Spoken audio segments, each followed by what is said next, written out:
Hello and welcome to H academy. ನಾನು ನಿಮ್ಮ ಪ್ರೀತಮ್. ಇವತ್ತಿನ ದಿನಪತ್ರಿಕೆಗಳ ವಿಶ್ಲೇಷಣೆಗೆ ಸ್ವಾಗತ. ಇವತ್ತಿನ ಸಂಚಿಕೆಯನ್ನು ಪ್ರಾರಂಭ ಮಾಡೋಣ. ಮೊದಲನೇ ಸುದ್ದಿ ಹೇಳುತ್ತೆ, 4-year UG courses in MPhil out in new education policy. ಬಹುನಿರೀಕ್ಷಿತವಾದಂತಹ ಹೊಸ ಶಿಕ್ಷಣ ನೀತಿ ಅಥವಾ ನ್ಯೂ ಎಜುಕೇಷನ್ ಪಾಲಿಸಿಯನ್ನ ನಿನ್ನೆಯಷ್ಟೇ ನಮ್ಮ ಕೇಂದ್ರ ಸಂಪುಟ ಅನುಮೋದನೆ ಕೊಟ್ಟಿದೆ. ಅಂಡ್ ಅದಕ್ಕೆ ಸಂಬಂಧಪಟ್ಟಂತಹ ಕೆಲವೊಂದು ಡೀಟೇಲ್ಸ್ ಇವತ್ತಿನ ಸುದ್ದಿಯಲ್ಲಿ ಪ್ರಕಟವಾಗಿದ್ದಾವೆ. ಇದು ಬಹಳ ಪ್ರಮುಖವಾಗಿ ಗೊತ್ತಿರಬೇಕಾದಂತಹ ಒಂದು ವಿಚಾರ. ಬಿಕಾಸ್ ಇದು ಯಾವುದೋ ಒಂದು ಸಾಧಾರಣ ಕೆಲಸ ಅಲ್ಲ, ಒಂದು ಆರ್ಡಿನರಿ ಪ್ರೊಸೆಸ್ ಅಲ್ಲ. ಕಾರಣ ಇಷ್ಟೇ, ಭಾರತ ದೇಶ ಸ್ವತಂತ್ರಗೊಂಡ ಬಳಿಕ ಇದು ಕೇವಲ 3ನೇ ಬಾರಿಗೆ ಈ ಒಂದು ಹೊಸ ಶಿಕ್ಷಣ ನೀತಿಯನ್ನ ಜಾರಿಗೊಳಿಸಲಾಗ್ತಾ ಇದೆ. ಈ ನ್ಯೂ ಎಜುಕೇಷನ್ ಪಾಲಿಸಿ ಅಂತಕ್ಕಂತಹದ್ದು ನಾವೇನು ಈ ಕರಿಕ್ಯುಲಮ್ ಅಥವಾ ಸಿಲೆಬಸ್ ಅನ್ನ ಪರಿಷ್ಕರಣೆ ಮಾಡ್ತಾ ಹೋಗ್ತೀವಿ ಅಂತಹ ಒಂದು ಸಾಧಾರಣ ಕೆಲಸ ಅಲ್ಲ. ಇದು ಸ್ವತಂತ್ರ ಭಾರತದ ಇತಿಹಾಸದಲ್ಲೇ ಕೇವಲ 3rd ಟೈಮ್ ಆಗ್ತಾ ಇರತಕ್ಕಂತಹದ್ದು. ಅಂಡ್ ಈ ಹಿಂದೆ 2 ಬಾರಿ ಯಾವಾಗಾಗಿತ್ತು ಅನ್ನೋದು ಕೂಡ ಇಂಪಾರ್ಟೆಂಟ್ ಆಗಬಹುದು, ಪರೀಕ್ಷೆಯಲ್ಲಿ ಕೇಳಿದ್ರು ಕೂಡ ಕೇಳಬಹುದು. ಸೊ ಖಂಡಿತ ನೋಟ್ ಮಾಡ್ಕೋಬೇಕಾಗುತ್ತೆ. ಮೊದಲ ಬಾರಿಗೆ ಒಂದು ಹೊಸ ಎಜುಕೇಷನ್ ಪಾಲಿಸಿ, ಒಂದು ಶಿಕ್ಷಣ ನೀತಿಯನ್ನು ಜಾರಿಗೆ ತಂದಿದ್ದು ಇಂದಿರಾ ಗಾಂಧಿ ಅವರು ನಮ್ಮ ದೇಶದ ಪ್ರಧಾನಮಂತ್ರಿಯಾಗಿದ್ದಂತಹ ಸಂದರ್ಭದಲ್ಲಿ 1968ನೇ ಇಸ್ವಿಯಲ್ಲಿ 1968. ಅದಾದ ಬಳಿಕ ಅವರ ಪುತ್ರ ರಾಜೀವ್ ಗಾಂಧಿ ಅವರು ನಮ್ಮ ದೇಶದ ಪ್ರಧಾನಮಂತ್ರಿಯಾಗಿದ್ದಾಗ 1970 ಕೂಡ ಒಂದು ಹೊಸ ಶಿಕ್ಷಣ ನೀತಿಯನ್ನ ಜಾರಿಗೆ ತರಲಾಗಿತ್ತು. ಅಂಡ್ ಅದಾದ ಬಳಿಕ ಬರೋಬ್ಬರಿ 34 ವರ್ಷಗಳ ಬಳಿಕ ಮತ್ತೊಂದು ಹೊಸ ಶಿಕ್ಷಣ ನೀತಿಯನ್ನ ಈಗ 2020ನೇ ಇಸ್ವಿಯಲ್ಲಿ ಜಾರಿಗೊಳಿಸಲಾಗ್ತಾ ಇದೆ. ಅಂಡ್ ಈಗ ಪ್ರಸಕ್ತವಾಗಿ ಪ್ರಧಾನಮಂತ್ರಿ ನರೇಂದ್ರ ಮೋದಿ ಅವರು ನಮ್ಮ ದೇಶದ ಪ್ರೈಮ್ ಮಿನಿಸ್ಟರ್ ಆಗಿದ್ದಾರೆ. ಸೊ ಈ 3 ಜನ ನಾಯಕರ ಬಗ್ಗೆ ಕೂಡ ನಿಮಗೆ ಗೊತ್ತಿರಬೇಕಾಗುತ್ತೆ. ಕೇಳಬಹುದು, ಕೆಳಗಿನ ಯಾವ ಪ್ರಧಾನಮಂತ್ರಿಯವರ ಕಾಲಾವಧಿಯಲ್ಲಿ ಶಿಕ್ಷಣ ನೀತಿಯನ್ನ ಪರಿಷ್ಕರಣೆ ಮಾಡಿಲ್ಲ ಅಂತ ಕೇಳಿದ್ರೆ ಖಂಡಿತ ನೀವು ಅದಕ್ಕೆ ಟಿಕ್ ಮಾಡಬೇಕಾಗುತ್ತೆ. ಅಂಡ್ ಅದಾದ ಬಳಿಕ PV ನರಸಿಂಹರಾವ್ ಇರಬಹುದು, ಅದೇ ರೀತಿ ಮನಮೋಹನ್ ಸಿಂಗ್ ಇರಬಹುದು, ಅವರ ಸಂದರ್ಭದಲ್ಲೂ ಕೂಡ ಸ್ವಲ್ಪ ಮಟ್ಟಿಗೆ ಅದರಲ್ಲಿ ಚೇಂಜಸ್ ಅನ್ನು ಮಾಡ್ಕೊಳ್ಳಾಯಿತು. ಬಟ್ ಸಂಪೂರ್ಣವಾಗಿ ಹೊಸ ಶಿಕ್ಷಣ ನೀತಿಯನ್ನ ಜಾರಿಗೆ ತಂದಿದ್ದು ಇದೇ 3 ಬಾರಿ, 1968 ಅಂಡ್ 1970 ಮತ್ತು 2020ನೇ ಇಸ್ವಿಯಲ್ಲಿ. ಅಂಡ್ ಈಗ ಇದರ ಕಂಟೆಂಟ್ಸ್ ಬಗ್ಗೆ ಕೂಡ ನಾವು ತಿಳ್ಕೊಳ್ತಾ ಹೋಗಬೇಕಾಗುತ್ತೆ. ಕಂಟೆಂಟ್ ಏನಪ್ಪಾ ಅಂತ ಹೇಳಿದ್ರೆ, ಇದು ಯಾವುದೋ ಆರ್ಡಿನರಿಯಾಗಿ ಚೇಂಜ್ ಮಾಡಿಲ್ಲ, ಬದಲಾಗಿ ಸಂಪೂರ್ಣವಾಗಿ ಸಿಸ್ಟಮ್ ಓವರ್ ಹೌಲ್ ಅನ್ನ ಮಾಡಲಾಗಿದೆ. ಸಂಪೂರ್ಣ ಅದನ್ನ ಮಾರ್ಪಾಡನ್ನ ಮಾಡಲಾಗಿದೆ. ಯಾವ ರೀತಿ ನಾವು ಪ್ರಾಥಮಿಕ ಶಿಕ್ಷಣ, ಹೈಸ್ಕೂಲ್, ಕಾಲೇಜಸ್ ಅಂತ ಕರಿತಾ ಇದ್ವಿ, ಅದನ್ನು ಕೂಡ ಸಂಪೂರ್ಣವಾಗಿ ಒಂದು ಕ್ಲಾಸಿಫಿಕೇಶನ್, ಒಂದು ಡಿಫರ್ ಮಾಡಲಾಗಿದೆ. ಸೊ ಇದು ಪರೀಕ್ಷಾ ದೃಷ್ಟಿಯಿಂದ ಬಹಳ ಪ್ರಮುಖವಾಗಿ ಗೊತ್ತಿರಬೇಕಾಗುತ್ತೆ. ಅಂಡ್ ನೀವು ಕೂಡ ಈ ಭಾಗದಲ್ಲಿ ನೋಡ್ತಾ ಇದ್ದೀರಾ. ಇದರಲ್ಲಿ ಎಲ್ಲಕ್ಕಿಂತ ಇಂಪಾರ್ಟೆಂಟ್ ಆಗಿರ್ತಕ್ಕಂಥ ವಿಚಾರ ಅಂತ ಹೇಳಿದ್ರೆ, ಏನು ನಮ್ಮ ಕೇಂದ್ರ ಸರ್ಕಾರದ MHRD ಡಿಪಾರ್ಟ್ಮೆಂಟ್ ಇದ್ದು, ನಾನು ಹಲವಾರು ಬಾರಿ ಈ ಒಂದು ಡಿಪಾರ್ಟ್ಮೆಂಟ್ ಮತ್ತು ಈ ಒಂದು ಸಚಿವಾಲಯ ಮತ್ತು ಇದರ ಸಚಿವರ ಬಗ್ಗೆ ಸಾಕಷ್ಟು ಬಾರಿ ಡಿಸ್ಕಸ್ ಮಾಡಿದ್ದೇನೆ. MHRD ಅಂತ ಹೇಳಿದ್ರೆ ministry of human resource development. ನಮ್ಮ ಕನ್ನಡದಲ್ಲಿ ನಾವು ಇದನ್ನ ಮಾನವ ಸಂಪನ್ಮೂಲ ಅಭಿವೃದ್ಧಿ ಸಚಿವಾಲಯ ಅಂತ ಕರಿಬಹುದು. ಇದರ ಕುರಿತು ಖಂಡಿತ ಪ್ರಶ್ನೆ ಉಂಟಾಗುತ್ತೆ.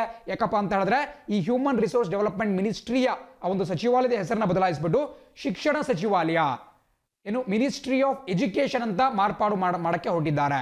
ಬಹಳ ಪ್ರಮುಖವಾಗಿ ಗೊತ್ತಿರಲೇಬೇಕಾಗುತ್ತೆ. ಬಿಕಾಸ್ ಇದುವರೆಗೂ ಕೂಡ ಕೇವಲ ರಾಜ್ಯ ಸರ್ಕಾರಗಳ ಬಳಿ ಮಾತ್ರ ಈ ಶಿಕ್ಷಣ ಇಲಾಖೆ ಇರ್ತಾ ಇತ್ತು.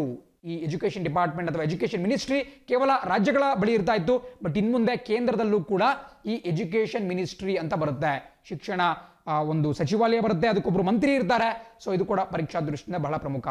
ಅಂಡ್ ನಾವು ಈ ಶಿಕ್ಷಣದ ಬಗ್ಗೆ ಮಾತಾಡ್ತಿರೋದ್ರಿಂದ ಮತ್ತೊಂದು ವಿಚಾರವನ್ನು ಗಮನಿಸಬೇಕಾಗುತ್ತೆ. ನಾನು ಆಗಲೇ ಹೇಳಿದೆ, 1968ನೇ ಇಸ್ವಿಯಲ್ಲಿ ಇಂದಿರಾ ಗಾಂಧಿ ಅವರು ಒಂದು ಹೊಸ ಶಿಕ್ಷಣ ನೀತಿಯನ್ನು ಜಾರಿಗೆ ತಂದಿದ್ರು. ಇದನ್ನು ಜಾರಿಗೆ ತರಲಿಕ್ಕೆ ಕಾರಣ ಅಂತ ಹೇಳಿದ್ರೆ, ಕೊಠಾರಿ ಸಮಿತಿಯ ಅಥವಾ ಕೊಠಾರಿ ಆಯೋಗ ಏನಿದೆ, ಕೊಠಾರಿ ಕಮಿಷನ್ ಅಂತ ಕರಿಬಹುದು. ಸೊ ಈ ಕೊಠಾರಿ ಕಮಿಷನ್ನ ಒಂದು ಶಿಫಾರಸಿನ ಮೇರೆಗೆ ಇಂದಿರಾ ಗಾಂಧಿ ಅವರ ಸರ್ಕಾರ ಈ ಒಂದು ಚೇಂಜಸ್ ಅನ್ನ ಮಾಡಿದ್ದು, ಹೊಸ ನೀತಿಯನ್ನು ಜಾರಿಗೆ ತಂದಿದ್ದು. ಸೊ ಅದು ಬಹಳ ಪ್ರಮುಖವಾಗಿರುತ್ತೆ. ಅಂಡ್ ಮತ್ತೊಂದು ಪ್ರಾಬ್ಲಮ್ ಏನಾಯ್ತಪ್ಪ ಅಂತ ಹೇಳಿದ್ರೆ, 1968ನೇ ಇಸ್ವಿಯಲ್ಲಿ ಇದ್ದಂತಹ ಕೆಲವು ಅಂಶಗಳಿಗೆ ಕೆಲವು ರಾಜ್ಯಗಳು ವಿರೋಧವನ್ನ ವ್ಯಕ್ತಪಡಿಸಿದ್ವು.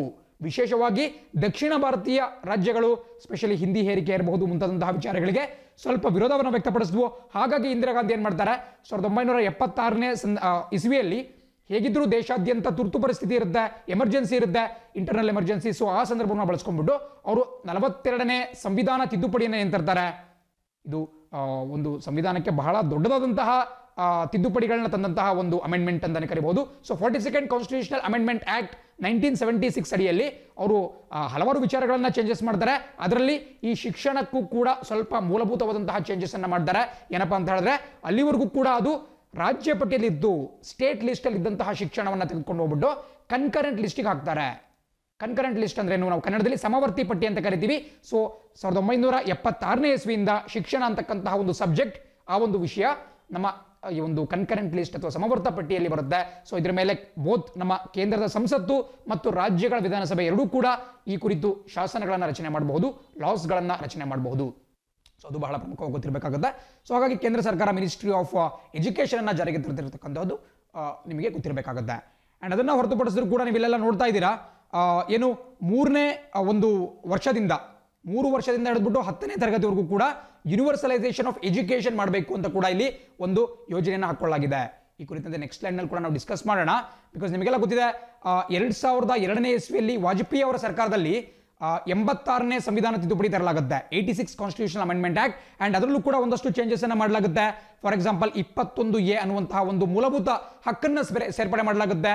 ಏನು ಈ 6 ವರ್ಷದಿಂದ 14 ವರ್ಷದ ಒಳಗಿನ ಮಕ್ಕಳಿರ್ತಾರೆ, ಅವರಿಗೆ ಶಿಕ್ಷಣವನ್ನ ಒಂದು ಮೂಲಭೂತ ಹಕ್ಕು, ಫಂಡಮೆಂಟಲ್ ರೈಟ್ ಅಂತ ಹೇಳಿ ಕ್ಲಾಸಿಫೈ ಮಾಡಲಾಗುತ್ತೆ. ಸೊ ಅದೇ ರೀತಿ DPSP ಆರ್ಟಿಕಲ್ 45 ಕೂಡ ಚೇಂಜಸ್ ಅನ್ನು ತರಲಾಗುತ್ತೆ. ಅಂಡ್ ಫಂಡಮೆಂಟಲ್ ಡ್ಯೂಟಿಗೆ ಕೂಡ ಒಂದು ಚೇಂಜಸ್ ಅನ್ನು ತರಲಾಗುತ್ತೆ. ಸೊ ಈ ಸಂಪೂರ್ಣ ಡೀಟೇಲ್ಸ್ ನಿಮಗೆ ಗೊತ್ತಿರಬೇಕಾಗುತ್ತೆ.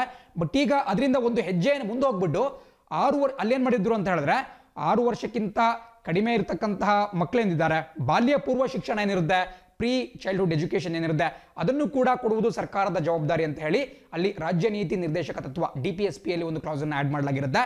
ಅಂಡ್ ಅದಕ್ಕೆ ಒಂದು ಟೂಲ್ ಆಗ್ಬಿಟ್ಟು ಈಗ ಅದನ್ನ ಎಕ್ಸ್ಪ್ಯಾಂಡ್ ಮಾಡಲಾಗ್ತಾ ಇದೆ.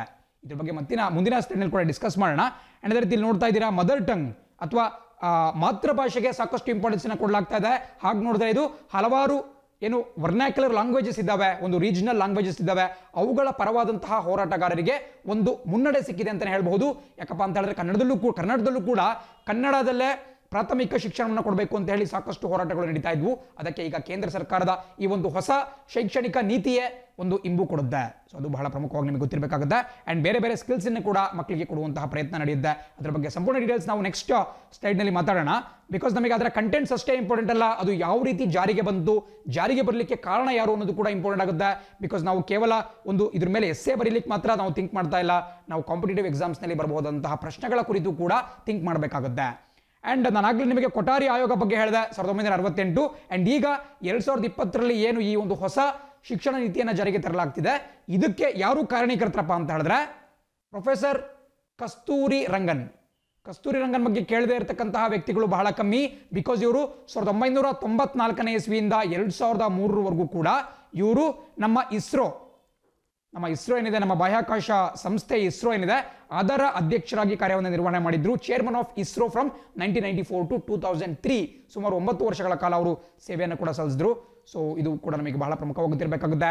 ಅಂಡ್ 1994 ಏನು ಪ್ರೊಫೆಸರ್ ಕಸ್ತೂರಿ ರಂಗನ್ ಅಧಿಕಾರವನ್ನು ಸ್ವೀಕಾರ ಮಾಡಿಕೊಂಡ್ರು, ಅವ್ರಿಗಿಂತ ಮುಂಚೆ ನಮ್ಮ ಕರ್ನಾಟಕದವರೇ ಆದಂತಹ UR ರಾವ್, ಉಡುಪಿ ರಾಮಚಂದ್ರ ರಾವ್ ಅವರು ಇಸ್ರೋದ ಅಧ್ಯಕ್ಷರಾಗಿದ್ದರು. ಇವರು ಕೂಡ 10 ವರ್ಷಗಳ ಕಾಲ ಅಲ್ಲಿ ಅಧ್ಯಕ್ಷಗಿರಿಯಲ್ಲಿ ಇದ್ರು. ಅದೇ ರೀತಿ ಮೊಟ್ಟ ಮೊದಲ ಅಧ್ಯಕ್ಷ ಯಾರು ಅಂತ ಕೂಡ ಕೇಳಬಹುದು ಕೆಲವೊಮ್ಮೆ. ಇಸ್ರೋದ ಫಸ್ಟ್ ಚೇರ್ಮನ್ ಆಫ್ ಇಸ್ರೋ ಯಾರು ಅಂತ ಕೇಳಿದ್ರೆ ವಿಕ್ರಮ್ ಸಾರಾಭಾಯ್. ನಮಗೆಲ್ಲ ಗೊತ್ತಿರತಕ್ಕಂತಹ ಅತ್ಯಂತ ಅಪ್ರತಿಮ ಭಾರತೀಯ ಬಾಹ್ಯಾಕಾಶ ವಿಜ್ಞಾನಿ ವಿಕ್ರಮ್ ಸಾರಾಭಾಯ್ ಅವರು ಮೊಟ್ಟ ಮೊದಲ ಇಸ್ರೋದ ಅಧ್ಯಕ್ಷ. ಅಷ್ಟೇ ಅಲ್ಲ, ಅವರು ಅತ್ಯಂತ ದೀರ್ಘಕಾಲದ ಅಧ್ಯಕ್ಷರು ಕೂಡ ಆಗಿದ್ದಾರೆ. ಬಿಕಾಸ್ 12 ವರ್ಷಗಳ ಕಾಲ ಅವರು ಈ ಇಸ್ರೋದ ಅಧ್ಯಕ್ಷರಾಗಿದ್ರು. ಅಂಡ್ UR ರಾವ್ ಇದ್ದಾರೆ. ಅಂಡ್ ಪ್ರಸಕ್ತವಾಗಿ K ಶಿವನ್ ಅವರಿದ್ದಾರೆ. ಅಂಡ್ ಹೀಗೆ ಹಲವಾರು ಪ್ರಶ್ನೆಗಳು ಕೂಡ ನಮಗೆ ಪರೀಕ್ಷೆಯಲ್ಲಿ ಉಂಟಾಗಬಹುದು. ಅಂಡ್ ಜಾಸ್ತಿ ನೋಡ್ತಾ ಹೋಗೋದಾದ್ರೆ ಒಂದು ಪಟ್ಟಿಯನ್ನು ನೋಡಿದ್ರೆ ಸುಮಾರು 8 ಜನ ಏನು ಇಸ್ರೋದ ಅಧ್ಯಕ್ಷರಾಗಿದ್ದಾರೆ, ಅವರಲ್ಲಿ ಬಹುತೇಕ ಜನ ನಮ್ಮ ದಕ್ಷಿಣ ಭಾರತದವರಾಗಿದ್ದಾರೆ. 1967ರಿಂದ ಏನು ಇಸ್ರೋ ಸ್ಟಾರ್ಟ್ ಆಯಿತು, ದಕ್ಷಿಣ ಭಾರತೀಯರು ಜಾಸ್ತಿ ಅದರ ಅಧ್ಯಕ್ಷರು ಕೂಡ ಆಗ್ತಾ ಇದ್ದಾರೆ. ಜಸ್ಟ್ ನಿಮಗೆ ಗೊತ್ತಿರಬೇಕಾಗುತ್ತೆ. ಬಟ್ ಪ್ರೊಫೆಸರ್ ಕಸ್ತೂರಿ ರಂಗನ್ ಅವ್ರ ಬಗ್ಗೆ ಮಾತಾಡ್ತಾ ಹೋಗೋದಾದ್ರೆ, ಇವರು ಕೇವಲ ಒಬ್ಬ ಬಾಹ್ಯಾಕಾಶ ವಿಜ್ಞಾನಿಯಾಗಿರಬಹುದು ಅಥವಾ ಇಸ್ರೋ ಅಧ್ಯಕ್ಷರಾಗಿ ಇವರು ಗುರುತಿಸಿಕೊಂಡಿಲ್ಲ, ಬದಲಾಗಿ ಹಲವಾರು ಫೀಲ್ಡ್ ಅಲ್ಲಿ ಇವರು ಖ್ಯಾತನಾಮರಾಗಿದ್ದಾರೆ. ಇವರ ಒಂದು ಹೆಗ್ಗಳಿಕೆಯನ್ನು ಕೂಡ ನಾವು ಸ್ವಲ್ಪ ನೋಡ್ತಾ ಬರೋಣ. ಖಂಡಿತ ಪರೀಕ್ಷೆಯಲ್ಲಿ ಪ್ರಶ್ನೆ ಉಂಟಾಗಬಹುದು. ಬಿಕಾಸ್ ಅವರು ಈಗ ಸಾಕಷ್ಟು ಸುದ್ದಿಯಲ್ಲಿರ್ತಕ್ಕಂತಹ ಒಬ್ಬ ವ್ಯಕ್ತಿಯಾಗಿದ್ದಾರೆ. ಅಂಡ್ ಇವ್ರ ಬಗ್ಗೆ ನೋಡ್ತಾ ಹೋಗೋದಾದ್ರೆ, ಇವರು ನಮ್ಮ ವೆಸ್ಟರ್ನ್ ಘಾಟ್ಸ್ ಏನಿದೆ, ನಮ್ಮ ಪಶ್ಚಿಮ ಘಟ್ಟಗಳ ಒಂದು ಸಮಿತಿಯನ್ನು ಕೂಡ ರಚನೆ ಮಾಡಲಾಗಿತ್ತು. ಮಾಧವ್ ಗಾಡ್ಗೀಲ್ ಅವರ ನಂತರ ಒಂದು ಹೊಸ ಸಮಿತಿಯನ್ನು ರಚನೆ ಮಾಡಲಾಯಿತು. ಇದಕ್ಕೆ ಕಸ್ತೂರಿ ರಂಗನ್ ಕಮಿಟಿ ಅಂತಲೇ ಕರೆಯಲಾಗುತ್ತೆ. ಸೊ ಅದರ ಮುಖ್ಯಸ್ಥ ಅಧ್ಯಕ್ಷತೆಯನ್ನು ಕೂಡ ಕಸ್ತೂರಿ ರಂಗನ್ ಅವರು ವಹಿಸಿದ್ರು. ಅದಾದ ಮೇಲೆ 2009ರ ಸಂದರ್ಭದಲ್ಲಿ ಕರ್ನಾಟಕ ನಾಲೆಡ್ಜ್ ಕಮಿಷನ್ ಅನ್ನ ಸ್ಥಾಪನೆ ಮಾಡಲಾಗುತ್ತೆ. ಈಗೇನು ಪ್ರಸಕ್ತವಾಗಿ BS ಯಡಿಯೂರಪ್ಪ ಅವರು ಮುಖ್ಯಮಂತ್ರಿ ಆಗಿದ್ದಾರೆ, ಅವರು 2009ರಲ್ಲೂ ಕೂಡ ಮುಖ್ಯಮಂತ್ರಿ ಆಗಿದ್ರು. ಸೊ ಆ ಸಂದರ್ಭದಲ್ಲಿ ಈ ಕರ್ನಾಟಕ ನಾಲೆಡ್ಜ್ ಕಮಿಷನ್ ಅಥವಾ ಕರ್ನಾಟಕ ಜ್ಞಾನ ಆಯೋಗ ಅಂತ ಒಂದು ಸ್ಥಾಪನೆ ಮಾಡಲಾಗುತ್ತೆ. 2008 and 9 ಸಂದರ್ಭದಲ್ಲಿ, 2008 ಇರಬಹುದು. ಅಂಡ್ ಆ ಸಂದರ್ಭದಲ್ಲಿ ಈ ಒಂದು ಜ್ಞಾನ ಆಯೋಗದ ಅಧ್ಯಕ್ಷರು ಆಗಿದ್ದು ಕೂಡ ಪ್ರೊಫೆಸರ್ ಕಸ್ತೂರಿ ರಂಗನ್ ಅವರು. ಸೊ ಇದು ಕೂಡ ಬಹಳ ಪ್ರಮುಖವಾಗಿ ಗೊತ್ತಿರಬೇಕಾಗುತ್ತೆ. ಅಂಡ್ ಅವರೇನು ಪ್ರಖ್ಯಾತವಾದಂತಹ ಜವಾಹರ್ಲಾಲ್ ನೆಹರು ಯೂನಿವರ್ಸಿಟಿ ಇದೆ ದೆಹಲಿಯಲ್ಲಿ ಬರ್ತಕ್ಕಂತಹ JNUನ ನಿವೃತ್ತ ಚಾನ್ಸಲರ್ ಕೂಡ ಆಗಿದ್ದಾರೆ. ಅಂಡ್ ಇವರು ಪ್ರಸಕ್ತವಾಗಿ ರಾಜಸ್ಥಾನದ ಕೇಂದ್ರೀಯ ವಿಶ್ವವಿದ್ಯಾನಿಲಯ ಸೆಂಟ್ರಲ್ ಯೂನಿವರ್ಸಿಟಿ ಆಫ್ ರಾಜಸ್ಥಾನದ ಚಾನ್ಸಲರ್ ಆಗಿದ್ದಾರೆ. ಅದೇ ರೀತಿ ರಾಜಸ್ಥಾನದಲ್ಲಿ ಬರತಕ್ಕಂತಹ ಮತ್ತೊಂದು ಖಾಸಗಿ ಸಂಸ್ಥೆ NIITಯ ಒಬ್ಬ ಚಾನ್ಸಲರ್ ಕೂಡ ಆಗಿದ್ದಾರೆ. ಸೊ ಹೀಗೆ ಹಲವಾರು ರೋಲ್ಗಳನ್ನು ಅವರು ನಿಭಾಯಿಸಿದ್ದಾರೆ. ಆ್ಯಂಡ್ ಇವರ ನೇತೃತ್ವದ ಒಂದು ಪ್ಯಾನೆಲ್ನ ಇತ್ತೀಚೆಗಷ್ಟೇ ಕಳೆದ 1-2 ವರ್ಷಗಳ ಮುಂಚೆ ಸ್ಥಾಪನೆ ಮಾಡಲಾಗಿತ್ತು.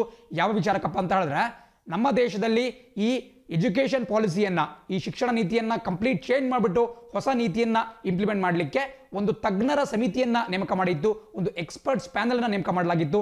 ಆ ಒಂದು ಪ್ಯಾನಲ್ನ ಅಧ್ಯಕ್ಷತೆಯನ್ನು ವಹಿಸಿದ್ದು ಕೂಡ ಕಸ್ತೂರಿ ರಂಗನ್ ಅವರು. ಸೊ ಹೇಗೆ ಕೊಠಾರಿ ಆಯೋಗ ಅವಾಗ ಬಹಳ ಪ್ರಸಿದ್ಧವಾಗಿದ್ದು, ಈಗ ಕಸ್ತೂರಿ ರಂಗನ್ ಅವರ ಒಂದು ಸಮಿತಿ ಸಾಕಷ್ಟು ಪ್ರಸಿದ್ಧವಾಗಿದೆ. ಖಂಡಿತ ಪರೀಕ್ಷೆಯಲ್ಲಿ ಕೇಳಬಹುದು. ಸೊ ಕಸ್ತೂರಿ ರಂಗನ್ ಅವರ ಓವರಾಲ್ ಡೀಟೇಲ್ಸ್ ನೀವು ತಿಳ್ಕೊಬೇಕಾಗುತ್ತೆ. ಆ್ಯಂಡ್ ಮತ್ತೆ ಅವರು ಯಾವ ರಾಜ್ಯಕ್ಕೆ ಸೇರಿದವರು ಅಂತ ಕೂಡ ಕೇಳಬಹುದಂತಹ ಸಾಧ್ಯತೆ ಇರುತ್ತೆ. ಅವರು ಮೂಲತಃ ಕೇರಳದವರು. ಕೇರಳದ ಕೊಚ್ಚಿನ್ ಬಳಿ ಎರ್ನಾಕುಲಂ ಏನು ಬರುತ್ತೆ, ಎರ್ನಾಕುಲಂ ಡಿಸ್ಟ್ರಿಕ್ಟ್ನಲ್ಲಿ ನಿಮಗೆ ಕೊಚ್ಚಿನ್ ಅಂತಕ್ಕಂತಹ ಫೇಮಸ್ ಸಿಟಿ ಬರುತ್ತೆ. ಸೊ ಆ ಎರ್ನಾಕುಲಂನಲ್ಲಿ ಇವರು ಜನಿಸಿದ್ರು. ಸೊ ಒಬ್ಬ ಕೇರಳ ಮೂಲದ ವಿಜ್ಞಾನಿ ಅಂತ ಕೂಡ ನಿಮಗೆ ಗೊತ್ತಿರಬೇಕಾಗುತ್ತೆ ಪರೀಕ್ಷಾ ದೃಷ್ಟಿಯಿಂದ. ಆ್ಯಂಡ್ ಅದೇ ರೀತಿ ನಾವು ಮತ್ತೊಂದು ವಿಚಾರದ ಬಗ್ಗೆ ತಿಳ್ಕೊಬೇಕಾಗುತ್ತೆ. ಯಾಕಪ್ಪ ಅಂದರೆ ನೋಡಿ, ಇಷ್ಟು 34 ವರ್ಷಗಳ ಬಳಿಕ ಯಾಕೆ ಇದು ಮುನ್ನೆಲೆಗೆ ಬಂದಿದೆಯಪ್ಪ ಈ ಒಂದು ಸುದ್ದಿ ಅಂತ ಕೂಡ ಕೇಳಬಹುದು. ಒಂದು ವಿಚಾರ ನಿಮ್ಗೆ ನೆನಪಿರಬೇಕು, 2014ರಲ್ಲಿ ಏನು ಲೋಕಸಭಾ ಚುನಾವಣೆ ನಡೀತಾ ಇತ್ತು, ಆ ಸಂದರ್ಭದಲ್ಲಿ ಭಾರತೀಯ ಜನತಾ ಪಕ್ಷ ತನ್ನ ಪ್ರಣಾಳಿಕೆಯಲ್ಲಿ ಈ ಒಂದು ಅಂಶವನ್ನು ಸೇರಿಸಿತ್ತು. ನಮ್ಮ ದೇಶದಲ್ಲಿ ತುಂಬ ಹಳೆಯ ಒಂದು ಸಿಸ್ಟಮನ್ನು ನಾವು ಫಾಲೋ ಮಾಡ್ತಿದ್ದೇವೆ. ನಾವು ವೆಸ್ಟರ್ನ್ ಸಿಸ್ಟಮನ್ನು ಫಾಲೋ ಮಾಡಬೇಕು. ವೆಸ್ಟರ್ನ್ ಸಿಸ್ಟಮ್ ಅಂತ ಹೇಳಿದ್ರೆ ಕರಿಕ್ಯುಲಮ್ ವೆಸ್ಟರ್ನ್ ರೀತಿ ಇರಬೇಕು, ಬಟ್ ಭಾರತೀಯ ಒಂದು ತತ್ವಗಳನ್ನು ಅದರಲ್ಲಿ ಇನ್ಕ್ಲೂಡ್ ಮಾಡ್ಕೋಬೇಕು ಅನ್ನೋದು ಭಾರತೀಯ ಜನತಾ ಪಕ್ಷದ ಒಂದು ಪ್ರಣಾಳಿಕೆಯ ಆಶ್ವಾಸನೆ ಕೂಡ ಆಗಿತ್ತು. ನೋಡಿ, ನೀವು ಪ್ರತಿ ಬಾರಿ ಎಲೆಕ್ಷನ್ ಆಗಬೇಕಾದ್ರೆ ಮ್ಯಾನಿಫೆಸ್ಟೋ ಅನ್ನುವಂತಹ ಒಂದು ವರ್ಡನ್ನ ಕೇಳಿಸ್ಕೊಂತಾ ಇರ್ತೀರಾ. ಮ್ಯಾನಿಫೆಸ್ಟೋ ನಿಮಗೆ ಇಂಗ್ಲೀಷಲ್ಲಿ ಕೂಡ ಟ್ರಾನ್ಸ್ಲೇಷನ್ ಸಂದರ್ಭದಲ್ಲಿ ಹೆಲ್ಪ್ ಆಗಬಹುದು, ಬೇರೆ ಬೇರೆ ವಿಚಾರಕ್ಕೆ ಹೆಲ್ಪ್ ಆಗಬಹುದು. ಸೊ ಮ್ಯಾನಿಫೆಸ್ಟೋ ಅಂತ ಹೇಳಿದ್ರೆ ಕನ್ನಡದಲ್ಲಿ ಪ್ರಣಾಳಿಕೆ ಅಂತ ಕರಿಬಹುದು. ಸೊ ಯೂಶುವಲ್ ಆಗಿ ಒಬ್ಬ ಪ್ರಜ್ಞಾವಂತ ಮತದಾರ ಇದ್ದಾನೆ ಅಂದ್ರೆ ಅವನು ಕೇವಲ ಒಬ್ಬ ವ್ಯಕ್ತಿಯನ್ನು ನೋಡಿ ಅಥವಾ ಜಾತಿಯನ್ನು ನೋಡ್ಬಿಟ್ಟು ವೋಟನ್ನು ಮಾಡಲ್ಲ, ಬದಲಾಗಿ ಒಂದು ಪಕ್ಷದ ಪ್ರಣಾಳಿಕೆ ಅಂದ್ರೆ ಆಶ್ವಾಸನೆ, ಒಂದು ವೇಳೆ ಅವರು ಅಧಿಕಾರಕ್ಕೆ ಬಂದರೆ ಏನೇನು ಮಾಡ್ತಾರೆ ಅಂತ ಈ ಮ್ಯಾನಿಫೆಸ್ಟೋ ಇರುತ್ತೆ, ಅದನ್ನು ನೋಡ್ಬಿಟ್ಟು ಆತ ವೋಟನ್ನು ನೀಡ್ತಾನೆ, ಮತದಾನವನ್ನು ಮಾಡ್ತಾನೆ. ಸೊ ಪ್ರಣಾಳಿಕೆ ಮತ್ತು ಮ್ಯಾನಿಫೆಸ್ಟೋ ಬಹಳ ಪ್ರಮುಖವಾಗಿ ಗೊತ್ತಿರಬೇಕಾಗುತ್ತೆ. ಈ ಮ್ಯಾನಿಫೆಸ್ಟೋದಲ್ಲಿ BJP ಅವರು 2014ರಲ್ಲಿ ಒಂದು ಆಶ್ವಾಸನೆಯನ್ನು ಕೊಟ್ಟಿದ್ರು. ಅದನ್ನು ಈಡೇರಿಸುವಂತಹ ದೃಷ್ಟಿಯಿಂದ ಕಸ್ತೂರಿ ರಂಗನ್ ಅವರ ಒಂದು ಸಮಿತಿಯನ್ನು ಕೂಡ ಮಾಡಲಾಯಿತು 2019ರ ಚುನಾವಣೆಗಿಂತ ಮುಂಚೆ. ಆ್ಯಂಡ್ ಈಗ ಅದಕ್ಕೆ ಒಂದು ಚಾಲನೆಯನ್ನು ಕೂಡ ಕೊಡಲಾಗ್ತಾ ಇದೆ. ಆ್ಯಂಡ್ ಇದಕ್ಕೆ ಸಂಬಂಧಪಟ್ಟಂತೆ ಯಾವುದೂ ಪಾರ್ಲಿಮೆಂಟ್ನಲ್ಲಿ ಯಾವುದೋ ಒಂದು ಬಿಲ್ ಏನು ಪಾಸ್ ಆಗಿಲ್ಲ. ಬಿಕಾಸ್ ನಿಮಗೆ ಗೊತ್ತಿರೋ ರೀತಿ ಪ್ರಸಕ್ತವಾಗಿ ಯಾವುದೇ ಅಧಿವೇಶನ ನಡೀತಾ ಇಲ್ಲ. ಇದನ್ನು ಸಂಪುಟ ಸಮಿತಿಯೇ ಒಂದು ತೀರ್ಮಾನ ತೆಗೆದುಕೊಂಡ್ಬಿಟ್ಟು ನಮ್ಮ ಕ್ಯಾಬಿನೆಟ್ ಏನು ಕೇಂದ್ರ ಸಂಪುಟ ಇರುತ್ತೆ ಅವರು ಇದಕ್ಕೆ ಅನುಮೋದನೆಯನ್ನು ಕೊಟ್ಟಿದ್ದಾರೆ. ಇದು ಬಹಳ ಪ್ರಮುಖವಾಗಿ ಗೊತ್ತಿರಬೇಕಾಗುತ್ತೆ. ಆ್ಯಂಡ್ ಇಲ್ಲೂ ಕೂಡ ಇವತ್ತಿನ ಪ್ರಜಾವಾಣಿ ದಿನಪತ್ರಿಕೆಯಲ್ಲಿ ಸೇಮ್ ನ್ಯೂಸ್ ಬಂದಿದೆ. ಆ್ಯಂಡ್ ಇಲ್ಲಿ ನೀವು ನೋಡಬೇಕಾಗಿರೋದು, ನಿಮಗೆ ಕಾಣಿಸ್ತಾ ಇರಬಹುದು RTE ವಿಸ್ತರಣೆ. ನೋಡಿ, ನಾನು ಆಗಲೇ ಹೇಳಿದೆ 86ನೇ ಸಂವಿಧಾನ ತಿದ್ದುಪಡಿ 2002 ಬಗ್ಗೆ ಮಾತಾಡ್ತಾ ಇದ್ದೆ. ಸೊ ಅದರಲ್ಲಿ ತಂದಂತಹ ಅಂಶಗಳಿಗೆ ಒಂದು ಕಲ್ಪವನ್ನು ಕೊಡಬೇಕು, ಅದು ಕಾರ್ಯಗತ ಮಾಡಬೇಕು ಅಂತ ಹೇಳಿದ್ರೆ ನಮಗೆ ಒಂದು ಕಾನೂನಿನ ಅವಶ್ಯಕತೆ ಇತ್ತು. ಸೊ ಇದು ನೀಗಿದ್ದು 2009ನೇ ಇಸ್ವಿಯಲ್ಲಿ 2009ನಲ್ಲಿ ದೇಶಾದ್ಯಂತ ರೈಟ್ ಟು ಎಜುಕೇಷನ್ ಅಥವಾ RTE ಅನ್ನುವಂತಹ ಒಂದು ಆಕ್ಟನ್ನು ಅಥವಾ ಕಾಯ್ದೆಯನ್ನು 2009ರಲ್ಲಿ ದೇಶಾದ್ಯಂತ ಜಾರಿಗೆ ತರಲಾಯಿತು. ಇದನ್ನು ಜಾರಿಗೆ ತಂದಿದ್ದಂತಹ ಉದ್ದೇಶ 2002ರಲ್ಲಿ ಏನು ತಿದ್ದುಪಡಿಯನ್ನು ಮಾಡಿದ್ವಿ ಅದನ್ನು ಕಾರ್ಯಗತಗೊಳಿಸುವಂತಹ ಉದ್ದೇಶದಿಂದ. ಬಟ್ ಅದರಲ್ಲಿ ಕೇವಲ 6 ವರ್ಷದಿಂದ 14 ವರ್ಷದ ಒಳಗಿನ ವಿದ್ಯಾರ್ಥಿಗಳಿಗೆ ಮಾತ್ರ ಈ ಒಂದು RTE ಆಕ್ಟ್ ಅಪ್ಲೈ ಆಗ್ತಿತ್ತು. ಬಟ್ ಈಗ ಇದನ್ನ ವಿಸ್ತರಣೆ ಮಾಡಲಾಗಿದೆ. ಅಂದರೆ ನೀವೆಲ್ಲಿ ಗಮನಿಸ್ತಾ ಇರೋ ರೀತಿ 10ನೇ ತರಗತಿ ನಂತರ 2 ವರ್ಷ ಮತ್ತು ಏನು 1ನೇ ತರಗತಿಗೆ ಬರ್ತಾರೆ ಮಕ್ಕಳು, ಅದಕ್ಕಿಂತ ಅಂದರೆ 6 ವರ್ಷಕ್ಕೆ ಏನು ಬರ್ತಾರೆ ಅದಕ್ಕಿಂತ ಮುಂಚಿನ 3 ವರ್ಷ, ಅಂದರೆ ನಾವೇನು LKG UKG ಅಥವಾ ಅಂಗನವಾಡಿ ಅಂತ ಕರಿತೀವಿ, ಸೊ ಆ ಸಂಪೂರ್ಣ ವ್ಯಾಪ್ತಿಗೆ ಒಳಪಡಬೇಕು ಅಂತ ಬಯಸಲಾಗ್ತಾ ಇದೆ. ಬಟ್ ಆದರೂ ಮತ್ತೊಂದು ವಿಚಾರ ನಿಮಗೆ ಗೊತ್ತಿರಬೇಕು, ಇದು ಕೇವಲ ಒಂದು ನೀತಿ ಮಾತ್ರ.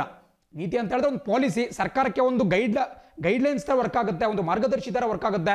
ಬಟ್ ಇದನ್ನ ಸರ್ಕಾರ ಎಷ್ಟರ ಮಟ್ಟಿಗೆ ಇಂಪ್ಲಿಮೆಂಟ್ ಮಾಡೋಕ್ಕೆ ಇಚ್ಛಾಶಕ್ತಿಯನ್ನು ತೋರಿಸುತ್ತೆ ಗೊತ್ತಾಗಬೇಕು.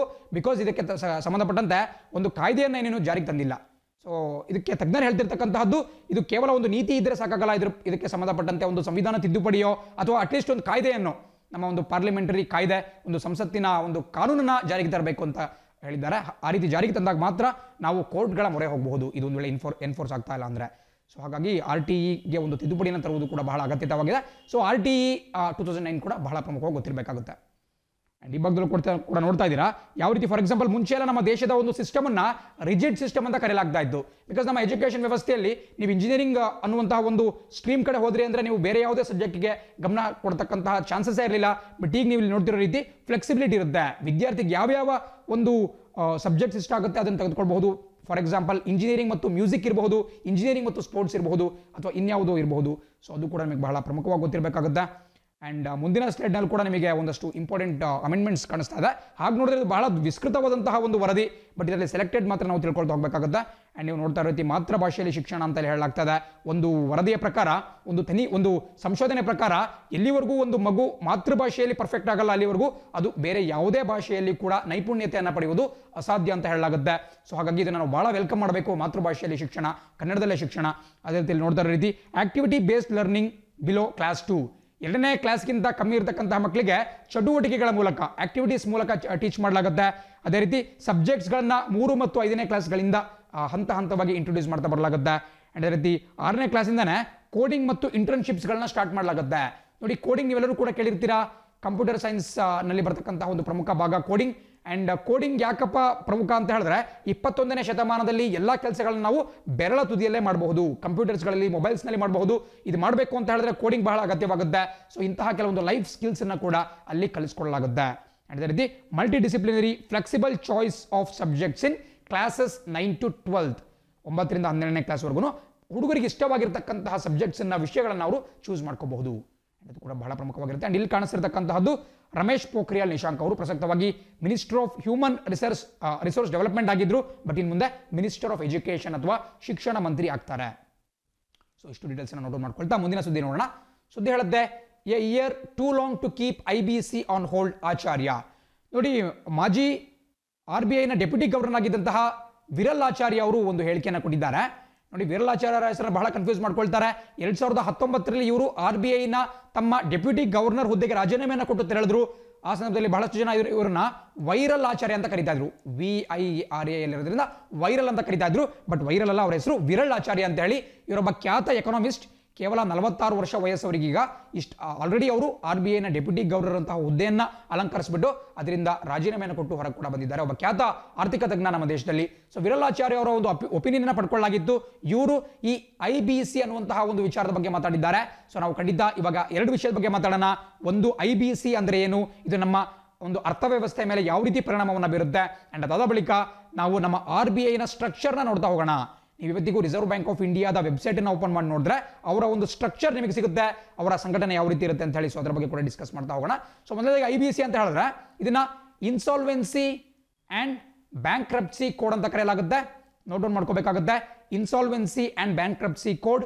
ನೋಡಿ, ಬ್ಯಾಂಕ್ರಪ್ಸಿ ಅಂದ್ರೆ ಏನು? ಬ್ಯಾಂಕ್ರಪ್ಟ್ ಅಂತ ಹೇಳಿದ್ರೆ ಕನ್ನಡದಲ್ಲಿ ದಿವಾಳಿತನ ಅಂತ ಹೇಳಿ. ಇನ್ಸಾಲ್ವೆನ್ಸಿ ಅಂತ ಹೇಳಿದ್ರೆ ಒಂದು ಕಂಪನಿಯನ್ನ ಮುಚ್ಚಾಕುವುದು ಅಥವಾ ಅದನ್ನ ವಿಸರ್ಜನೆ ಮಾಡುವುದು ಹೀಗೆ ಕರಿಬಹುದು. ನೋಡಿ, ನಿಮಗೆಲ್ಲ ಒಂದು ವಿಚಾರ ಗೊತ್ತಿರಬೇಕು. ಈ IBCಯನ್ನ 2016ನೇ ಇಸ್ವಿಯಲ್ಲಿ ನಮ್ಮ ದೇಶದಲ್ಲಿ ಜಾರಿಗೆ ತರಲಾಯಿತು. ಇದಕ್ಕೆ ಸಂಬಂಧಪಟ್ಟಂತೆ ಒಂದು ಬಿಲ್ಲನ್ನ ಲೋಕಸಭೆ ಮತ್ತು ರಾಜ್ಯಸಭೆಯ ಅನುಮೋದನೆ ಪಡ್ಕೊಂಡ್ಬಿಟ್ಟು ರಾಷ್ಟ್ರಪತಿಗಳು ಅದಕ್ಕೆ ಅಂಕಿತವನ್ನು ಕೂಡ ಹಾಕಿದ್ರು. ಸೊ ಇದಕ್ಕೆ ಸಂಬಂಧಪಟ್ಟಂತೆ ಒಂದು ಕಾಯ್ದೆಯನ್ನು ರಚನೆ ಮಾಡಲಾಯಿತು.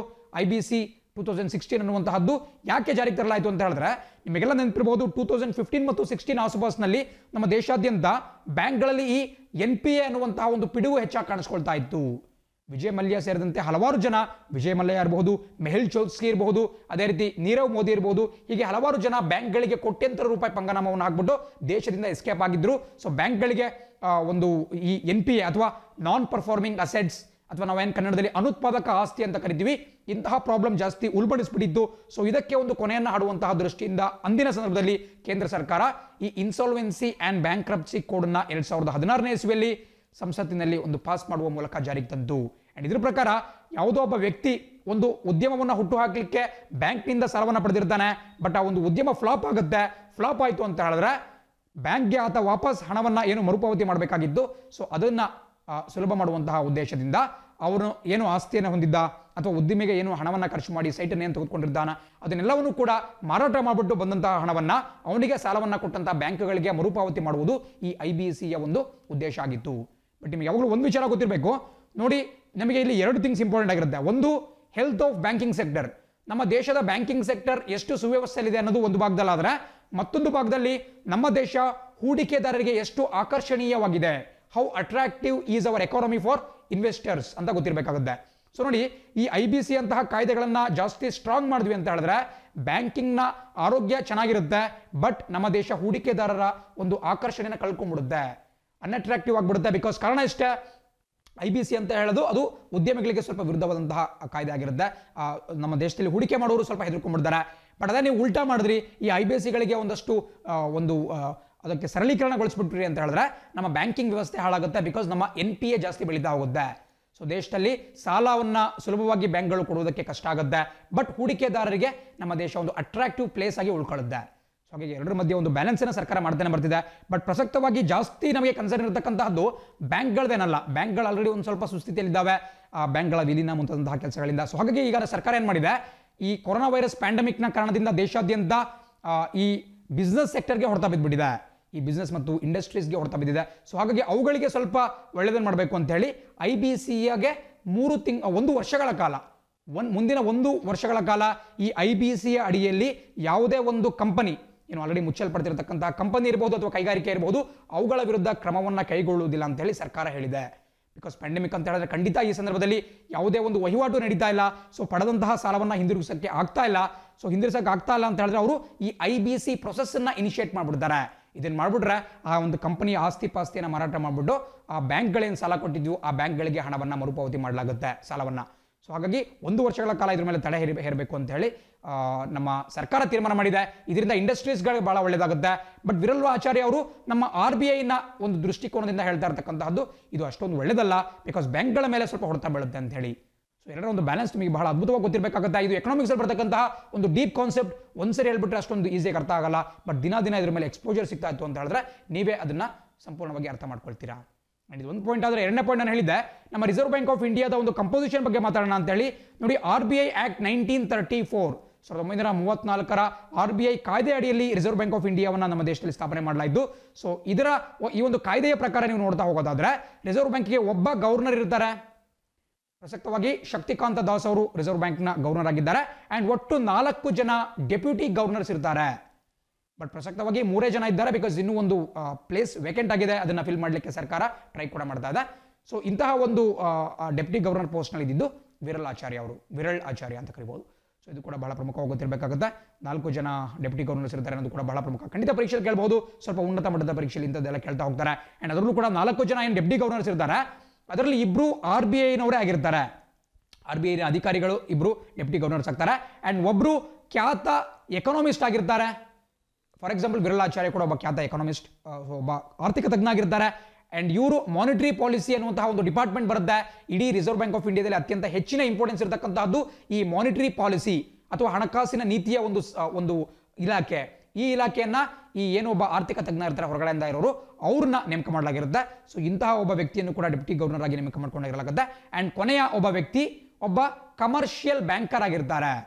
ಕಮರ್ಷಿಯಲ್ ಬ್ಯಾಂಕರ್ ಅಂದ್ರೇನು? ನಮ್ಮ ದೇಶದಲ್ಲಿ ಹಲವಾರು ಜನ ಸಿಗ್ತಾರೆ. ನೀವು ಕೋಟಕ್ ಬ್ಯಾಂಕ್ ಅನ್ನು ನೋಡೋದಾದ್ರೆ ಉದಯ್ ಕೋಟಕ್ ಅವರಿದ್ದಾರೆ. ಅದೇ ರೀತಿ ದೀಪಕ್ ಪಾರೇಖ್ ಅಂತ HDFC ಬ್ಯಾಂಕ್ ಅಲ್ಲಿ ಸಿಗ್ತಾರೆ. ಅದೇ ರೀತಿ ಈ ಹಿಂದೆ ICICI ಬ್ಯಾಂಕ್ ನಲ್ಲಿ ಚಂದಾ ಕೊಚ್ಚಾರ್ ಅವರು ಇದ್ರು. ಆಕ್ಸಿಸ್ ಬ್ಯಾಂಕ್ ಅಲ್ಲಿ ಶಿಖಾ ಶರ್ಮಾ ಇದ್ದಾರೆ. ಸೊ ಇಂತಹ ವ್ಯಕ್ತಿಗಳೇನಿರ್ತಾರೆ ಇವರು ಬ್ಯಾಂಕಿಂಗ್ ಕ್ಷೇತ್ರದಲ್ಲಿ ದೊಡ್ಡ ದೊಡ್ಡ ಹುದ್ದೆಯಲ್ಲಿ ಇರ್ತಾರೆ, MD ಅಥವಾ CEO. ಸೊ ಇವ್ರನ್ನ ಕಮರ್ಷಿಯಲ್ ಬ್ಯಾಂಕರ್ ಅಂತ ಕರಿಬಹುದು. ಸೊ ಅಂತಹ ಒಬ್ಬ ವ್ಯಕ್ತಿಯನ್ನು ಕೂಡ ಡೆಪ್ಯೂಟಿ ಗವರ್ನರ್ ಆಗಿ ನೇಮಕ ಮಾಡ್ಕೊಳ್ಳಲಾಗುತ್ತೆ. ಇದು ಬಹಳ ಪ್ರಮುಖವಾಗಿ ಗೊತ್ತಿರಬೇಕಾಗುತ್ತೆ. ಅಂಡ್ ವಿರಲ್ ಆಚಾರ್ಯ ಅವರು ಏನು 2019ರಲ್ಲಿ ರಿಸೈನ್ ಮಾಡಿದ್ರು, ಅವರ ಸ್ಥಾನಕ್ಕೆ ಮೈಕೆಲ್ ಪಾತ್ರ ಅನ್ನುವಂತಹ ಮತ್ತೊಬ್ಬ ಖ್ಯಾತ ಎಕನಾಮಿಸ್ಟ್ ಅವ್ರನ್ನ ನೇಮಕ ಮಾಡಲಾಯಿತು. ಸೊ ಇದು ಕೂಡ ಬಹಳ ಪ್ರಮುಖವಾಗಿ ನಿಮಗೆ ಗೊತ್ತಿರಬೇಕಂತ ಒಂದು ವಿಚಾರ. IBC ಬಗ್ಗೆ ಸ್ವಲ್ಪ ಮಟ್ಟಿಗೆ ಅದು ನಾಲೆಡ್ಜ್ ನಿಮಗೆ ಬಂತು ಅಂತ ಅನ್ಕೊಂತ ಮುಂದಿನ ಸುದ್ದಿಯಾದ ಗಮನ ಹರಿಸ್ತೀನಿ. ಸುದ್ದಿ ಹೇಳುತ್ತೆ, trust set up to build mosque in Ayodhya. ನಾನು ಮೊನ್ನೆ ಕ್ಲಾಸಲ್ಲಿ ನಿಮಗೆ ಡಿಸ್ಕಸ್ ಮಾಡ್ತಾ ಹೇಳಿದೆ, ನಮ್ಮ ಒಂದು ಏನು ಅಯೋಧ್ಯದಲ್ಲಿ ತೀರ್ಪು ಬಂತು 2019ರಲ್ಲಿ.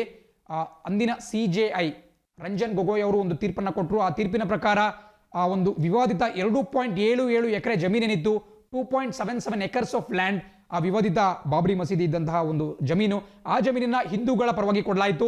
ಅಂದರೆ ರಾಮ ಜನ್ಮಭೂಮಿ ನ್ಯಾಸ್ ಏನಿದ್ದು ಅವರಿಗೆ ಹ್ಯಾಂಡ್ ಓವರ್ ಮಾಡಲಾಯಿತು. ಅಂಡ್ ಅದೇ ರೀತಿ ಮುಸಲ್ಮಾನರಿಗೆ ತೊಂದರೆ ಆಗಬಾರ್ದು ಅನ್ನೋ ಒಂದು ದೃಷ್ಟಿಯಿಂದ ಅದೇ ಅಯೋಧ್ಯ ಡಿಸ್ಟ್ರಿಕ್ಟ್ ಏನು ಬರುತ್ತೆ ಅಥವಾ ಅಯೋಧ್ಯದ ಸಮೀಪದಲ್ಲೇ ಸುಮಾರು ಒಂದು 25 ಕಿಲೋಮೀಟರ್ ದೂರದ ಜಾಗದಲ್ಲಿ ಅವರಿಗೆ 5 ಎಕರೆ ಜಾಗವನ್ನು ಕೊಡಬೇಕು, ಅಲ್ಲಿ ಅವರು ತಮಗೆ ಬೇಕಾದಂತಹ ಒಂದು ಮಸೀದಿಯನ್ನು ಕಟ್ಕೋಬಹುದು ಅಂತೇಳಿ ಒಂದು ತೀರ್ಪನ್ನು ಸುಪ್ರೀಂ ಕೋರ್ಟ್ ಕೊಟ್ಟಿತ್ತು. ಅಂಡ್ ಅದಕ್ಕೆ ಸಂಬಂಧಪಟ್ಟ ಒಂದು ಟ್ರಸ್ಟ್ ಅನ್ನ ಈಗ ಸ್ಥಾಪನೆ ಮಾಡಲಾಗಿದೆ. ಬಿಕಾಸ್ ನಿಮಗೆಲ್ಲ ಗೊತ್ತಿರಬಹುದು, ಈ ವರ್ಷದ ಫೆಬ್ರವರಿನಲ್ಲೇ ಅಲ್ಲಿ ರಾಮ ಮಂದಿರವನ್ನು ಕಟ್ಟಲಿಕ್ಕೆ ಕೇಂದ್ರ ಸರ್ಕಾರ ಒಂದು ಟ್ರಸ್ಟ್ ಅನ್ನು ನೇಮಕ ಮಾಡಿತ್ತು. ಸುಮಾರು 15 ಜನ ಸದಸ್ಯರ ಟ್ರಸ್ಟ್. ಅದರ ಹೆಸರನ್ನು ಕೂಡ ಹೇಳಿದ್ದೇನೆ, ಅದರ ಹೆಸರು ಬಹಳ ಇಂಪಾರ್ಟೆಂಟ್ ಆಗುತ್ತೆ. ಅದನ್ನ ಶ್ರೀ ರಾಮ ಜನ್ಮಭೂಮಿ ತೀರ್ಥಕ್ಷೇತ್ರ ಟ್ರಸ್ಟ್ ಅಂತ ಕರಿಬಹುದು. ಮತ್ತೊಮ್ಮೆ ಹೇಳ್ತೀನಿ, ನೋಟ್ ಡೌನ್ ಮಾಡ್ಕೊಳ್ಳಿ, ಶ್ರೀ ರಾಮ ಜನ್ಮಭೂಮಿ ತೀರ್ಥಕ್ಷೇತ್ರ ಟ್ರಸ್ಟ್. ತೀರ್ಥಕ್ಷೇತ್ರ ಅಂತ ಹೇಳಿದ್ರೆ ಒಂದು ಪಿಲಿಗ್ರಿಮೇಜ್ ಸೆಂಟರ್, ಒಂದು ತೀರ್ಥ ಕ್ಷೇತ್ರ ಅಂತ ನಾವೇನು ಕರಿತೀವಿ. ಸೊ ಈ ಒಂದು ಹೆಸರಿನಿಂದ ಅದನ್ನ ಎಸ್ಟಾಬ್ಲಿಷ್ ಮಾಡಿದ್ದು ಯಾರಪ್ಪ ಅಂತ ಹೇಳಿದ್ರೆ ನಮ್ಮ ಕೇಂದ್ರ ಸರ್ಕಾರವೇ ಅದನ್ನ ಸ್ಥಾಪನೆ ಮಾಡಿದ್ದು. 15 ಜನ ಸದಸ್ಯರಿದ್ದಾರೆ. ಮತ್ತು ಇದನ್ನ ಸ್ಥಾಪನೆ ಮಾಡಿದಂತಹ ಸಂದರ್ಭದಲ್ಲಿ ಕೆ ಪರಾಸರ್ ಅನ್ನುವಂತಹ ಒಬ್ಬ ವ್ಯಕ್ತಿ ಇದರ ಅಧ್ಯಕ್ಷರಾಗಿದ್ರು, ಈ ಒಂದು ಟ್ರಸ್ಟ್ನ ಮುಖ್ಯಸ್ಥರಾಗಿದ್ರು. ನೋಡಿ, ಈ ಕೆ ಪರಾಸರ್ನವರ ಹೆಸರನ್ನು ಖಂಡಿತ ಬರ್ಕೋಬೇಕಾಗುತ್ತೆ. ಬಿಕಾಸ್ ಕೆ ಪರಾಸರನ್ ಅಂತ ಹೇಳಿದ್ರೆ ಅವರು ತಮಿಳುನಾಡಿನ ಒಬ್ಬ ಹಿರಿಯ ನ್ಯಾಯವಾದಿ, ಅಡ್ವೊಕೇಟ್ ಆಗಿದ್ರು. ಅಷ್ಟೇ ಅಲ್ಲ, ಇಂದಿರಾ ಗಾಂಧಿ ಮತ್ತು ರಾಜೀವ್ ಗಾಂಧಿ ಅವರು ನಮ್ಮ ದೇಶದ ಪ್ರಧಾನಮಂತ್ರಿಗಳಾಗಿದ್ದಂತಹ ಸಂದರ್ಭದಲ್ಲಿ ಇವರು ನಮ್ಮ ದೇಶದ ಅಟಾರ್ನಿ ಜನರಲ್ ಕೂಡ ಆಗಿದ್ರು.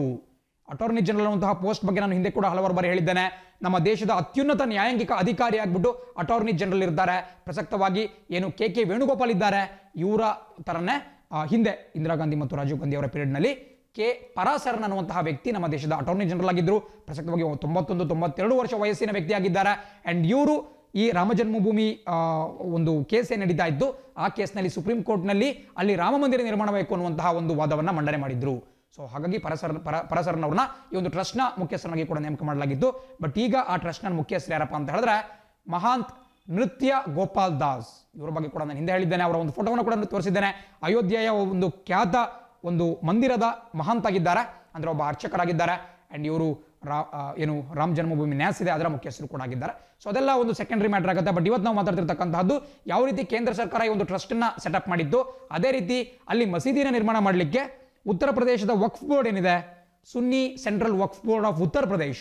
ವಕ್ಫ್ ಬೋರ್ಡ್ ಅಂತ ಹೇಳಿದ್ರೆ ಈ ಮುಸಲ್ಮಾನರ ಒಂದು ಮಸೀದಿ ಇರಬಹುದು ಅಥವಾ ಅವರ ಧಾರ್ಮಿಕ ವ್ಯವಹಾರಗಳನ್ನು ನೋಡ್ಕೊಳ್ಳಕ್ಕೆ ಇರತಕ್ಕಂತಹ ಒಂದು ಸಮಿತಿ. ಸೊ ಈ ವಕ್ಫ್ ಬೋರ್ಡ್ ನಿನ್ನೆ ಒಂದು ಸಮಿತಿಯನ್ನು ಹುಟ್ಟಾಕಿದೆ. ಅದಕ್ಕೂ ಕೂಡ 15 ಜನ ಮೆಂಬರ್ಸ್ ಇರ್ತಾರೆ. ಸೊ ಅದರ ಒಂದು ಮೆಂಬರ್ಸ್ ಎಲ್ಲ ಮುಂದೆ ಬರ್ತಾ ಹೋಗುತ್ತೆ. ಬಟ್ ಸದ್ಯಕ್ಕೆ ನಿಮಗೆ ಎಷ್ಟು ಡೀಟೇಲ್ಸ್ ಇದ್ರೆ ಗೊತ್ತಿದ್ರೆ ಸಾಕಾಗುತ್ತೆ. ಅಂಡ್ ಇಲ್ಲಿ ನೋಡ್ತಾ ಇದ್ರೆ ನೀವು ಆ ಟ್ರಸ್ಟ್ಗೂ ಕೂಡ ಒಂದು ಹೆಸರು ಇಡಲಾಗಿದೆ. ಯಾವ ರೀತಿ ಶ್ರೀ ರಾಮ ಜನ್ಮಭೂಮಿ ತೀರ್ಥಕ್ಷೇತ್ರ ಟ್ರಸ್ಟ್ ಇದೆಯೋ ಅದೇ ರೀತಿ ಇಲ್ಲಿ ಅವರು ಇಂಡೋ ಇಸ್ಲಾಮಿಕ್ ಕಲ್ಚರಲ್ ಫೌಂಡೇಶನ್ ಖಂಡಿತ ನೋಟ್ ಮಾಡ್ಕೊಳ್ಳಿ. ಸೊ ಅಲ್ಲಿ ಮಸೀದಿನ ನಿರ್ಮಾಣ ಮಾಡಲಿಕ್ಕೆ ಅಯೋಧ್ಯೆಯಲ್ಲಿ ಮಾಡಿರ್ತಕ್ಕಂತಹ ಟ್ರಸ್ಟ್ನ ಹೆಸರು ಇಂಡೋ ಇಸ್ಲಾಮಿಕ್ ಕಲ್ಚರಲ್ ಫೌಂಡೇಶನ್ ಅಂತಕ್ಕಂತಹದ್ದು. ಇದನ್ನು ಕೂಡ ನೋಟ್ ಮಾಡ್ಕೊಳ್ಳೇಬೇಕಾಗುತ್ತೆ, ಪರೀಕ್ಷಾ ದೃಷ್ಟಿಯಿಂದ ಬಹಳ ಪ್ರಮುಖ. ಅಂಡ್ ಇವರಿಗೆ ಕೊಟ್ಟಿರ್ತಕ್ಕಂತಹ 5 ಎಕರೆ ಜಾಗ ಎಲ್ಲಿ ಬರುತ್ತೆ ಅಂತ ಹೇಳಿದ್ರೆ ನೀವು ನೋಡ್ತಾ ಇದ್ದೀರಾ, ದನ್ನಿಪುರ್ ಅಂತಕ್ಕಂತಹ ಒಂದು ಗ್ರಾಮ, ಇದು ಅಯೋಧ್ಯ ಜಿಲ್ಲೆಯಲ್ಲೇ ಬರುತ್ತೆ. ಒಂದು ವಿವಾದಿತ ಸ್ಥಳದಿಂದ 25 ಕಿಲೋಮೀಟರ್ ದೂರದಲ್ಲಿದೆ ದನ್ನಿಪುರ್ ಅಂತ ಒಂದು ಗ್ರಾಮ, ಅದು ಕೂಡ ನಿಮಗೆ ಗೊತ್ತಿರಬೇಕಾಗುತ್ತೆ. ಅಂಡ್ ಮತ್ತೊಂದು ವಿಚಾರದ ಬಗ್ಗೆ ನಾನು ಡಿಸ್ಕಸ್ ಮಾಡಿದ್ದೆ. ಯೋಗಿ ಆದಿತ್ಯನಾಥ್ ಏನು ಅಲ್ಲಿನ ಮುಖ್ಯಮಂತ್ರಿ ಇದ್ದಾರೆ, ಅವರು ಫೈಜಾಬಾದ್ ಅಂತ ಇತ್ತು ಆ ಡಿಸ್ಟ್ರಿಕ್ಟ್ ಹೆಸರು, ಫೈಜಾಬಾದ್, ಅದನ್ನ ಚೇಂಜ್ ಮಾಡ್ಬಿಟ್ಟು ಈಗ ಅಯೋಧ್ಯ ಡಿಸ್ಟ್ರಿಕ್ಟ್ ಅಂತಾನೆ ಮಾಡಿದ್ದಾರೆ. ಸೊ ಅದು ಕೂಡ ನಿಮಗೆ ಬಹಳ ಪ್ರಮುಖವಾಗಿ ಗೊತ್ತಿರಬೇಕಾಗುತ್ತೆ. ಮುಂದಿನ ಸುದ್ದಿ ನೋಡ್ತಾ ಇದ್ದೀರಾ, AIIB to look at India's project proposals from economic view. ನಿಮಗೆ ಇಲ್ಲಿ AIIB ಅಂತಕ್ಕಂತಹ ಒಂದು ಸಂಘಟನೆಯ ಹೆಸರು ಕಾಣಿಸ್ತಾ ಇದೆ. ಒಂದು ಅಂತಾರಾಷ್ಟ್ರೀಯ ಒಂದು ಮಲ್ಟಿ ಲ್ಯಾಟ್ರಲ್ ಸಂಘಟನೆ ಇದು. ಸೊ ಇದ್ರ ಬಗ್ಗೆ ಸ್ವಲ್ಪ ಡೀಟೇಲ್ಸ್ ತಿಳ್ಕೊಳ್ತಾ ಹೋಗೋಣ. ನಿಮಗೆ ಕಾಣಿಸೋ ರೀತಿ ಏಷ್ಯನ್ ಇನ್ಫ್ರಾಸ್ಟ್ರಕ್ಚರ್ ಇನ್ವೆಸ್ಟ್ಮೆಂಟ್ ಬ್ಯಾಂಕ್, ದಯವಿಟ್ಟು ಇದು ನೋಟ್ ಮಾಡ್ಕೋಬೇಕಾಗುತ್ತೆ. AIIB ಅಂತ ಹೇಳಿದ್ರೆ Asian infrastructure investment bank. Infrastructure ಅಂತ ಹೇಳಿದ್ರೆ ಮೂಲಭೂತ ಸೌಕರ್ಯ ಅಂಡ್ ಇನ್ವೆಸ್ಟ್ಮೆಂಟ್ ಅಂತ ಹೇಳಿದ್ರೆ ಹೂಡಿಕೆ. ಸೊ ಅದರ ಹೆಸರು ಹೇಳುವಂತೆ ಏಷ್ಯಾ ಭಾಗದಲ್ಲಿ ಈ ಒಂದು ಮೂಲ ಸೌಕರ್ಯಕ್ಕೆ ಆ ಒಂದು ರಂಗದಲ್ಲಿ ಹೂಡಿಕೆಯನ್ನು ಮಾಡಲಿಕ್ಕೆ ಇರತಕ್ಕಂತಹ ಒಂದು ಬ್ಯಾಂಕ್, ಅದನ್ನ ಏಷ್ಯನ್ ಇನ್ವೆಸ್ಟ್ಮೆಂಟ್ ಇನ್ಫ್ರಾಸ್ಟ್ರಕ್ಚರ್ ಬ್ಯಾಂಕ್ ಅಂತ ಕರೆಯಲಾಗುತ್ತೆ. ಇದನ್ನ 2016ನೇ ಇಸ್ವಿಯಲ್ಲಿ ಇದರ ಸ್ಥಾಪನೆ ಮಾಡಲಾಯಿತು. ಚೈನಾ ದೇಶದ ಬೀಜಿಂಗ್ನಲ್ಲಿ ಇದು ತನ್ನ ಒಂದು ಕೇಂದ್ರ ಕಚೇರಿನ ಹೊಂದಿದೆ. ಸೊ ಬಹಳ ಪ್ರಮುಖವಾಗಿ ಗೊತ್ತಿರಬೇಕಾಗುತ್ತೆ. ನಿಮಗೆ ಕಾಣಿಸ್ತಾ ಇದೆ ಚೈನಾ ಲೆಡ್ ಅಥವಾ ಚೈನಾ ಬ್ಯಾಕ್ಡ್, ಅಂದ್ರೆ ಈ ಒಂದು AIIB ಅನ್ನುವಂತಹ ಸಂಸ್ಥೆ ಏನಿದೆ ಇದನ್ನ ಸ್ಥಾಪನೆ ಮಾಡುವಲ್ಲಿ ಚೀನಾ ದೇಶ ಪ್ರಮುಖವಾದಂತಹ ಒಂದು ಪಾತ್ರವನ್ನು ವಹಿಸಿದ್ದು. ಅಷ್ಟೇ ಅಲ್ಲ, ನೀವು ನೋಡ್ತಾ ಇರೋ ರೀತಿ ಒಟ್ಟು 57 ದೇಶಗಳು ಇದರ ಸಹ ಸಂಸ್ಥಾಪಕರಾಗಿದ್ದಾವೆ. ಈ 57 ನೇಷನ್ಸ್ ಸೇರ್ಕೊಂಡ್ಬಿಟ್ಟು ಈ ಏಷ್ಯನ್ ಇನ್ಫ್ರಾಸ್ಟ್ರಕ್ಚರ್ ಇನ್ವೆಸ್ಟ್ಮೆಂಟ್ ಬ್ಯಾಂಕ್ ಅನ್ನ ಸ್ಥಾಪನೆ ಮಾಡಿದ್ವು. ಅಂಡ್ ಒಂದು ವಿಚಾರ ಏನಪ್ಪಾ ಅಂತ ಹೇಳಿದ್ರೆ, ಈ 57 ದೇಶಗಳಲ್ಲಿ ಭಾರತವೂ ಕೂಡ ಒಂದಾಗಿತ್ತು. ಇಂಡಿಯಾ ಸೇರಿದಂತೆ 57 ದೇಶಗಳು ಇದನ್ನು ಎಸ್ಟಾಬ್ಲಿಷ್ ಮಾಡಿದ್ವು. ಅಂಡ್ ಚೀನಾ ದೇಶ ಅದಕ್ಕೆ ನೇತೃತ್ವವನ್ನು ವಹಿಸಿದ್ದು. ಇದನ್ನು ಎಸ್ಟಾಬ್ಲಿಷ್ ಮಾಡಕ್ಕೆ ಕಾರಣ ಏನು, 2016ನಲ್ಲಿ ಯಾಕೆ ಇದನ್ನು ಎಸ್ಟಾಬ್ಲಿಷ್ ಮಾಡಲಾಯಿತು ಅಂತ ಕೂಡ ನಿಮಗೆ ಗೊತ್ತಿರಬೇಕಾಗುತ್ತೆ. ನೀವೆಲ್ಲ ಸ್ವಲ್ಪ ಇತಿಹಾಸವನ್ನು ನೋಡ್ತಾ ಹೋಗೋದಾದ್ರೆ 1944ನೇ ಇಸ್ವಿಯಲ್ಲಿ ಅಮೆರಿಕ ದೇಶದ 1944 ಅಂತ ಇದು. ಸೊ ಅಮೆರಿಕ ದೇಶದ ಒಂದು ಬ್ರಿಟನ್ ವುಡ್ಸ್ ಅನ್ನುವಂತಹ ನಗರದಲ್ಲಿ, ಬ್ರಿಟನ್ ವುಡ್ಸ್ ಅನ್ನುವಂತಹ ಒಂದು ಸ್ಥಳ ಬರುತ್ತೆ. ಆ ಸ್ಥಳದಲ್ಲಿ ಒಂದು ಶೃಂಗಸಭೆ ನಡೆಯುತ್ತೆ, ಒಂದು ಕಾನ್ಫರೆನ್ಸ್ ನಡೆಯುತ್ತೆ. ಅದಕ್ಕೆ ಬ್ರಿಟನ್ ವುಡ್ಸ್ ಕಾನ್ಫರೆನ್ಸ್ ಅನ್ನು ಕರೆಯಲಾಗುತ್ತೆ. ಸೊ ಅಲ್ಲಿ ಒಂದು ಪ್ರಮುಖ ತೀರ್ಮಾನ ಹೊರಬಿತ್ತು. ಅದೇನಪ್ಪಾ ಅಂತ ಹೇಳಿದ್ರೆ, ಪ್ರಪಂಚದ 2 ದೈತ್ಯ ಒಂದು ಫೈನಾನ್ಷಿಯಲ್ ಆರ್ಗನೈಸೇಷನ್ಸ್ ಅಥವಾ ಒಂದು ಹಣಕಾಸಿನ ಸಂಸ್ಥೆಗಳನ್ನ ಎಸ್ಟಾಬ್ಲಿಷ್ ಮಾಡಬೇಕು ಅಂತ ಹೇಳಿ ತೀರ್ಮಾನ ಮಾಡಲಾಯಿತು. ಅವು ಯಾವಪ್ಪ ಅಂತ ಹೇಳಿದ್ರೆ, ಒಂದು ವರ್ಲ್ಡ್ ಬ್ಯಾಂಕ್ ಅಥವಾ ವಿಶ್ವ ಬ್ಯಾಂಕ್ ಅಂತ ನಾವೇನು ಕರಿತೀವಿ, ಮತ್ತೊಂದು ಇಂಟರ್ನ್ಯಾಷನಲ್ ಮಾನಿಟರಿ ಫಂಡ್ IMF ಅಥವಾ ಅಂತಾರಾಷ್ಟ್ರೀಯ ಹಣಕಾಸು ಸಂಸ್ಥೆ. ಇವೆರಡನ್ನೂ ಕೂಡ ಈ ಬ್ರಿಟನ್ ವುಡ್ಸ್ ಸಭೆಯಲ್ಲಿ ಸಭೆಯ ನಂತರ ಇವುಗಳನ್ನ ಸ್ಥಾಪನೆ ಮಾಡಬೇಕು ಅಂತ ಹೇಳಿ ತೀರ್ಮಾನವನ್ನು ಕೈಗೊಳ್ಳಲಾಯಿತು. ಸೊ ಖಂಡಿತ ಪರೀಕ್ಷೆಯಲ್ಲಿ ಕೇಳ್ತಾರೆ. ಬಿಕಾಸ್ ನೀವು ಒಂದು ಪ್ರಖ್ಯಾತ ಸ್ಲೋಗನ್ ನೋಡೋದಾದ್ರೆ ಈ IMF ಮತ್ತು ವರ್ಲ್ಡ್ ಬ್ಯಾಂಕ್ ಏನಿದೆ ಇವೆರಡನ್ನೂ ಕೂಡ ಬ್ರೆಟನ್ ವುಡ್ಸ್ ಟ್ವಿನ್ಸ್ ಅಂತಲೇ ಕರೆಯಲಾಗುತ್ತೆ. ದಯವಿಟ್ಟು ನೋಡ್ಕೊಳ್ಳಿ, ಖಂಡಿತ ಪರೀಕ್ಷೆಯಲ್ಲಿ ಕೇಳಬಹುದು. ಸ್ಪೆಷಲಿ ಸ್ವಲ್ಪ ಹೈಯರ್ ಲೆವೆಲ್ ಎಕ್ಸಾಮ್ಸ್ನ ನೀವು ನೋಡ್ತಾ ಹೋಗೋದಾದ್ರೆ ಬ್ರೆಟನ್ ವುಡ್ಸ್ ಟ್ವಿನ್ ಅಂತ ಕೆಳಗಿನ ಯಾವ ಸಂಸ್ಥೆಗಳನ್ನ ಕರೆಯಲಾಗುತ್ತೆ ಅಂತ ಕೇಳಿದ್ರೆ ಇವುಗಳು IMF ಮತ್ತು ವರ್ಲ್ಡ್ ಬ್ಯಾಂಕ್. ಯಾಕಪ್ಪ ಅಂತ ಹೇಳಿದ್ರೆ 1944 ಬ್ರೆಟನ್ ವುಡ್ಸ್ ಸಭೆ ಏನಾಗುತ್ತೆ ಅದರ ನಂತರ ಇವು ಜಾರಿಗೆ ಬಂದವು. ಸೊ ಹಾಗಾಗಿ ಬ್ರೆಟನ್ ವುಡ್ಸ್ ಟ್ವಿನ್ಸ್ ಅಥವಾ ಬ್ರೆಟನ್ ವುಡ್ಸ್ ಅವಳಿಗಳು ಅಂತ ಇವನ್ನು ಕರೆಯಲಾಗುತ್ತೆ. ಆ್ಯಂಡ್ ಇವನ್ನು ಕೂಡ ಕ್ರಮೇಣ 1944 ಮತ್ತು 1945 ಎಸ್ಟಾಬ್ಲಿಷ್ ಮಾಡಲಾಯಿತು. ಸೊ ಹಾಗಾಗಿ ನಿಮಗೆ ಬಹಳ ಪ್ರಮುಖವಾಗಿ ಗೊತ್ತಿರಬೇಕಾಗುತ್ತೆ. ಬಟ್ ಪ್ರಾಬ್ಲಮ್ ಏನಪ್ಪ, ಈ ಬ್ರೆಟನ್ ವುಡ್ಸ್ ಟ್ವಿನ್ಸ್ನಲ್ಲಿ ಪ್ರಾಬ್ಲಮ್ ಏನಪ್ಪ ಅಂತ ಹೇಳಿದ್ರೆ ಅವುಗಳಲ್ಲಿ ಹೆಚ್ಚಿನ ಪಾರುಪತ್ಯವನ್ನು ಮುಂದುವರೆದಂತಹ ದೇಶಗಳು, ಡೆವಲಪ್ಡ್ ನೇಷನ್ಸ್ ಹೊಂದಿದ್ದಾವೆ. ಸೊ ಭಾರತ ಇರಬಹುದು, ಚೀನಾ ಇರಬಹುದು, ಅಥವಾ ಇತ್ತೀಚೆಗೆ ಮುನ್ನೆಲೆಗೆ ಬರ್ತಿರ್ತಕ್ಕಂತಹ ಏಷ್ಯಾದ ಕೆಲವು ದೇಶಗಳಿಗೆ ಅಲ್ಲಿ ಸಾಕಷ್ಟು ಪ್ರಾಧಾನ್ಯತೆ ಸಿಗಲಿಲ್ಲ, ಪ್ರಾಮಿನೆನ್ಸ್ ಸಿಗಲಿಲ್ಲ. ಸೊ ಹಾಗಾಗಿ ಈ IMF ಮತ್ತು ವರ್ಲ್ಡ್ ಬ್ಯಾಂಕ್ಗೆ ಪ್ರತಿರೋಧವಾಗಿ ಒಂದು ಎನಿಮಿ ಆಗಿಬಿಟ್ಟು ಈ ಒಂದು ಏಷ್ಯನ್ ಇನ್ಫ್ರಾಸ್ಟ್ರಕ್ಚರ್ ಇನ್ವೆಸ್ಟ್ಮೆಂಟ್ ಬ್ಯಾಂಕ್ ಅಥವಾ AIIBಯನ್ನು ಹುಟ್ಟು ಹಾಕಲಾಯಿತು 2016ನೇ ಇಸ್ವಿಯಲ್ಲಿ. ನೋಡಿ, ಭಾರತ ಮತ್ತು ಚೀನಾ ನಮ್ಮಿಬ್ಬರ ನಡುವೆ ಏನೇ ವೈಮನಸ್ಸು ಇರಬಹುದು, ಬಟ್ ಆದರೂ ಕೂಡ ಈ IMF ಮತ್ತು ವಿಶ್ವ ಬ್ಯಾಂಕ್ ಅಲ್ಲಿನ ಒಂದು ರೋಲ್ಗಳ ವಿಚಾರದಲ್ಲಿ ನಮ್ಮಿಬ್ಬರಿಗೂ ಕೂಡ ಸ್ವಲ್ಪ ಅನ್ಯಾಯ ಉಂಟಾಗಿದೆ. ಸೊ ಹಾಗಾಗಿ ಭಾರತ, ಚೀನಾ ಸೇರಿದಂತೆ ಒಟ್ಟು 57 ದೇಶಗಳು ಈ AIIBಯನ್ನು 2016ನೇ ಇಸ್ವಿಯಲ್ಲಿ ಹುಟ್ಟಾಕಿದ್ವು. ಬಟ್ ಅಲ್ಲಿ ಚೀನಾ ಅತಿ ಹೆಚ್ಚಿನ ಒಂದು ಅಧಿಕಾರವನ್ನು ಹೊಂದಿದೆ. ಬಟ್ ಇದರಿಂದ ಗುಡ್ ಥಿಂಗ್ ಏನಪ್ಪ ಅಂತ ಹೇಳಿದ್ರೆ ಈ ವರ್ಲ್ಡ್ ಬ್ಯಾಂಕ್ ಮತ್ತು IMFನಲ್ಲಿ ನಮಗೇನು ಒಂದು ಅಧಿಕಾರ ಇಲ್ಲ, ಅದು ನಮಗೆ ಈ AIIBಯಲ್ಲೇ ಸಿಗುತ್ತೆ. ಸೊ ಅವೆರಡಕ್ಕೆ ಒಂದು ಕಾಂಪಿಟೇಟರ್ ಆಗಿಬಿಟ್ಟು ಇದನ್ನು ಬೆಳೆಸಲಾಗ್ತಾ ಇದೆ. ಆ್ಯಂಡ್ ಈ ಭಾಗದಲ್ಲಿ ಕೂಡ ನೋಡ್ತಾ ಇದ್ದೀರಾ, ಇಂಡಿಯಾ ಈ ಒಂದು ಏಷ್ಯನ್ ಈ ಬ್ಯಾಂಕ್ ಏನಿದೆ ಇದರಲ್ಲಿ 2ನೇ ಅತಿ ಹೆಚ್ಚಿನ ಶೇರನ್ನು ಕೂಡ ಹೊಂದಿದೆ. ಸೆಕೆಂಡ್ ಹೈಯೆಸ್ಟ್ ಶೇರ್ ಹೋಲ್ಡರ್ ಅಂತ ಕೂಡ ನಾವು ಕರೆಸ್ಕೊಳ್ತೀವಿ. ನಿಮಗೆ ಕಾಣಿಸ್ತಿರೋ ರೀತಿ 7.62% ವೋಟಿಂಗನ್ನು ನಾವು ಹೊಂದಿದ್ದೇವೆ. ನೋಡಿ, ನೀವು ಇಂತಹ ಯಾವುದೇ ಒಂದು ಅಂತಾರಾಷ್ಟ್ರೀಯ ಸಂಸ್ಥೆಯನ್ನು ತೆಗೆದುಕೊಂಡ್ರೆ ಅಲ್ಲಿ ಒಂದು ವೋಟಿಂಗ್ ರೈಟ್ಸ್ ಅಥವಾ ಮತದಾನದ ಹಕ್ಕು ಹೆಂಗಿರುತ್ತಪ್ಪ ಅಂದರೆ ಒಂದು ದೇಶಕ್ಕೆ ಒಂದು ಮತ ಅನ್ನುವ ರೀತಿ ಇರಲ್ಲ. ನೀವು ಯುನೈಟೆಡ್ ನೇಷನ್ಸ್ ಜನರಲ್ ಅಸೆಂಬ್ಲಿ ಅಥವಾ ಸಾಮಾನ್ಯ ಸಭೆ ನೋಡೋದಾದ್ರೆ ಅಲ್ಲಿ ಒಂದು ದೇಶಕ್ಕೆ ಒಂದು ಮತ ಅನ್ನುವಂತಹ ಹಕ್ಕಿರುತ್ತೆ. ಬಟ್ ಇಂತಹ ಅಂತಾರಾಷ್ಟ್ರೀಯ ಸಂಸ್ಥೆಗಳಲ್ಲಿ ಒಂದು ದೇಶಕ್ಕೆ ಒಂದು ಮತ ಇರಲ್ಲ. ಬದಲಾಗಿ ಅವರು ಎಷ್ಟು ಕಾಂಟ್ರಿಬ್ಯೂಟ್ ಮಾಡ್ತಾರೆ, ಎಷ್ಟು ಹಣವನ್ನು ಅಲ್ಲಿ ವಿನಿಯೋಗ ಮಾಡ್ತಾರೆ, ಅದಕ್ಕೆ ತಕ್ಕಂತೆ ಒಂದಷ್ಟು ಅವರಿಗೆ ಶೇರನ್ನು ಕೊಡಲಾಗಿರುತ್ತೆ, ಒಂದಷ್ಟು ವೋಟಿಂಗ್ ರೈಟ್ಸನ್ನು ಕೊಡಲಾಗಿರುತ್ತೆ. ಸೊ ಈ AIIBಯಲ್ಲಿ ಭಾರತದ ವೋಟಿಂಗ್ ರೈಟ್ಸ್ 7.62, ಇದು ಚೀನಾಕ್ಕೆ ಮಾತ್ರ 26% ಅವ್ರದ್ದು ಒಂದು ಕಾಂಟ್ರಿಬ್ಯೂಷನ್ ಇದೆ. ಸೊ ಅವರು ಫಸ್ಟ್ ಬಂದರೆ ಇಂಡಿಯಾ ಸೆಕೆಂಡ್ ಬರುತ್ತೆ. ಬಹಳ ಪ್ರಮುಖ ಗೊತ್ತಿರಬೇಕಾಗುತ್ತೆ. ಬಟ್ ಇವತ್ತಿನ ವಿಚಾರ ಏನಪ್ಪ ಅಂತ ಹೇಳಿದ್ರೆ ನೋಡಿ, ಭಾರತ ಮತ್ತು ಚೀನಾ ನಡುವೆ ಎಷ್ಟೇ ಒಂದು ಘರ್ಷಣೆ ಉಂಟಾಗ್ತಿದ್ರು ಕೂಡ ಈ AIIBಯಲ್ಲಿ ಹೆಚ್ಚಿನ ಒಂದು ಅಧಿಕಾರವನ್ನು ಚೀನಾ ಹೊಂದಿದ್ರು ಕೂಡ ಭಾರತಕ್ಕೆ ಬೇಕಾದಂತಹ ಫಂಡಿಂಗ್ ಅನ್ನ, ಒಂದು ಹಣಕಾಸಿನ ನೆರವನ್ನ ಅವರು ಮುಂದೆ ಕೂಡ ಕೊಡ್ತಾರೆ. ಇದನ್ನ ಅದರ ಒಂದು ಅಧ್ಯಕ್ಷರೇ ಹೇಳಿದ್ದಾರೆ. ಅವರು ನೀವು ಇಲ್ಲಿ ಕಾಣಿಸ್ತಾ ಇದ್ದಿ ಪೊಲಿಟಿಕಲ್ ಆಗಿ ವರ್ಕ್ ಮಾಡ್ತಾರೆ. ಅಂದ್ರೆ ಒಂದು ರಾಜಕೀಯೇತರ ಸಂಸ್ಥೆ ಇದು. ಸೊ ನಾವು ಆ ರಾಜಕೀಯ ಪೊಲಿಟಿಕ್ಸ್ ಬಗ್ಗೆ ತಲೆ ಕೆಡಿಸ್ಕೊಳಲ್ಲ, ನಾವು ಭಾರತಕ್ಕೆ ಸಪೋರ್ಟ್ ಅನ್ನ ಕಂಟಿನ್ಯೂ ಮಾಡ್ತೀವಿ ಅಂತ ಹೇಳಿದ್ದಾರೆ. ಸೊ ಅದರ ಚೇರ್ಮನ್ ಕೂಡ ಬಹಳ ಪ್ರಮುಖ, ಬಿಕಾಸ್ ಅವರ ಬಗ್ಗೆ ಕೇಳಬಹುದು. ಇತ್ತೀಚೆಗಷ್ಟೇ ಅವರು 2ನೇ ಬಾರಿಗೆ ಪುನರಾಯ್ಕೆ ಆಗಿದ್ದಾರೆ. ನಿಮಗೆ ಚಿತ್ರದಲ್ಲಿ ಕಾಣ್ತಿರೋ ರೀತಿ ಜಿನ್ ಲಿಕುನ್ ಅನ್ನೋರು. ಸೊ ಜಿನ್ ಲಿಕನ್ ಏನಿದ್ದಾರೆ ಅವರು ಈ ಏಷ್ಯನ್ ಇನ್ಫ್ರಾಸ್ಟ್ರಕ್ಚರ್ ಬ್ಯಾಂಕ್ ಏನಿದೆ ಅದರ ಮುಖ್ಯಸ್ಥರಾಗಿದ್ದಾರೆ. ಇತ್ತೀಚೆಗಷ್ಟೇ 2ನೇ ಬಾರಿಗೆ ಅವರು ಅಧಿಕಾರವನ್ನು ಸ್ವೀಕಾರ ಮಾಡಿದ್ದಾರೆ. ಆ್ಯಂಡ್ ಇತ್ತೀಚೆಗಷ್ಟೇ ಭಾರತದಲ್ಲಿ ಏನು ಕೋವಿಡ್ ಹಾವಳಿ ಜಾಸ್ತಿ ಇದ್ದು ಅದಕ್ಕೂ ಕೂಡ $750 ಮಿಲಿಯನ್ ಅಮೆರಿಕನ್ ಡಾಲರ್ಸ್ನಷ್ಟು ಹಣಕಾಸಿನ ನೆರವನ್ನು ಈ AIIB ಕೊಡ್ತು. ಅದು ಯಾವಾಗಪ್ಪ ಅಂತ ಹೇಳಿದ್ರೆ ಈ ಗ್ಯಾಲ್ವನ್ನಲ್ಲಿ ಏನು ಘರ್ಷಣೆ ಆಯಿತು ಭಾರತ ಮತ್ತು ಚೀನಾ ಸೈನಿಕರಿಗೆ, ಅದಾಗಿ 2 ದಿನಗಳ ಬಳಿಕನೇ ಕೊಟ್ಟರು. ಸೊ ಹಾಗಾಗಿ ಇದೊಂದು ಪೊಲಿಟಿಕಲ್ ಆರ್ಗನೈಸೇಷನ್, ರಾಜಕೀಯೇತರ ಸಂಸ್ಥೆ ಆಗ್ಬಿಟ್ಟು ಕೆಲಸ ಮಾಡುತ್ತೆ. ಅದನ್ನೇ ಅಲ್ಲಿನ ಅಧ್ಯಕ್ಷರು ಕೂಡ ಹೇಳಿದ್ದಾರೆ. ಸೊ ಇದನ್ನು ನೋಡ್ಕೊಳ್ತಾ ನೆಕ್ಸ್ಟ್ ಸುದ್ದಿ ನೋಡೋಣ. ಸುದ್ದಿ ಹೇಳುತ್ತೆ, Maruti post first loss since 2003 as lockdown hits output. ನೋಡಿ, ನೀವು ಕೇಳಬಹುದು ಇದರಲ್ಲೇನು ವಿಶೇಷ ಇದೆ, ಬಿಕಾಸ್ ದೇಶಾದ್ಯಂತ ಹಲವಾರು ಕೈಗಾರಿಕೆಗಳು, ಉದ್ದಿಮೆಗಳು ಲಾಸನ್ನು ಅನುಭವಿಸ್ತಾ ಇದ್ದಾವೆ.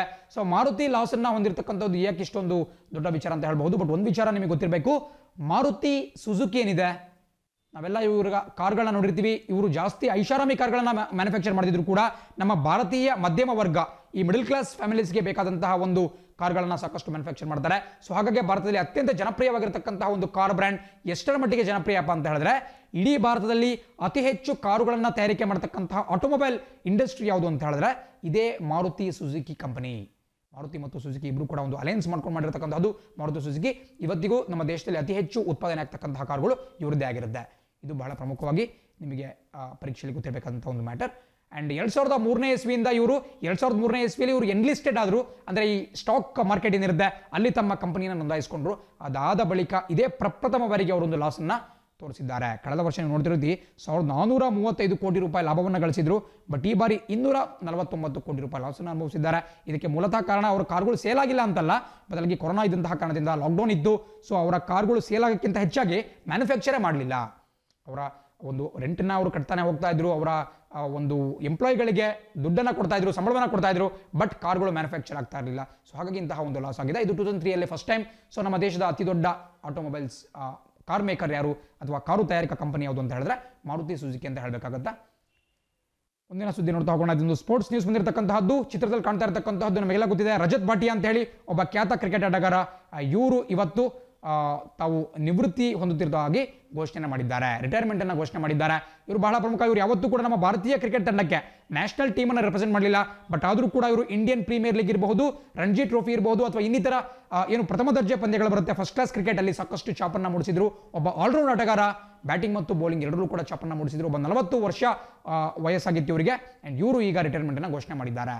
ಅಂಡ್ ಇವರು ಕೋಲ್ಕತ್ತಾ ನೈಟ್ ರೈಡರ್ಸ್ ಪರವಾಗಿ ಆಡಿದಂತಹ ಒಂದು ಇದನ್ನು ನಾವು ಎಲ್ಲರೂ ಕೂಡ ನೋಡಿದ್ದೇವೆ. ಬಿಕಾಸ್ 2012ನೇ ಇಸ್ವಿಯಲ್ಲಿ ಏನು KKR Kolkata night Riders IPL champion ಆಗಿ ಹೊರಹೊಮ್ಮಿದ್ರು, ಆ ಒಂದು ತಂಡದಲ್ಲೂ ಕೂಡ ಇವರು ಇದ್ರು.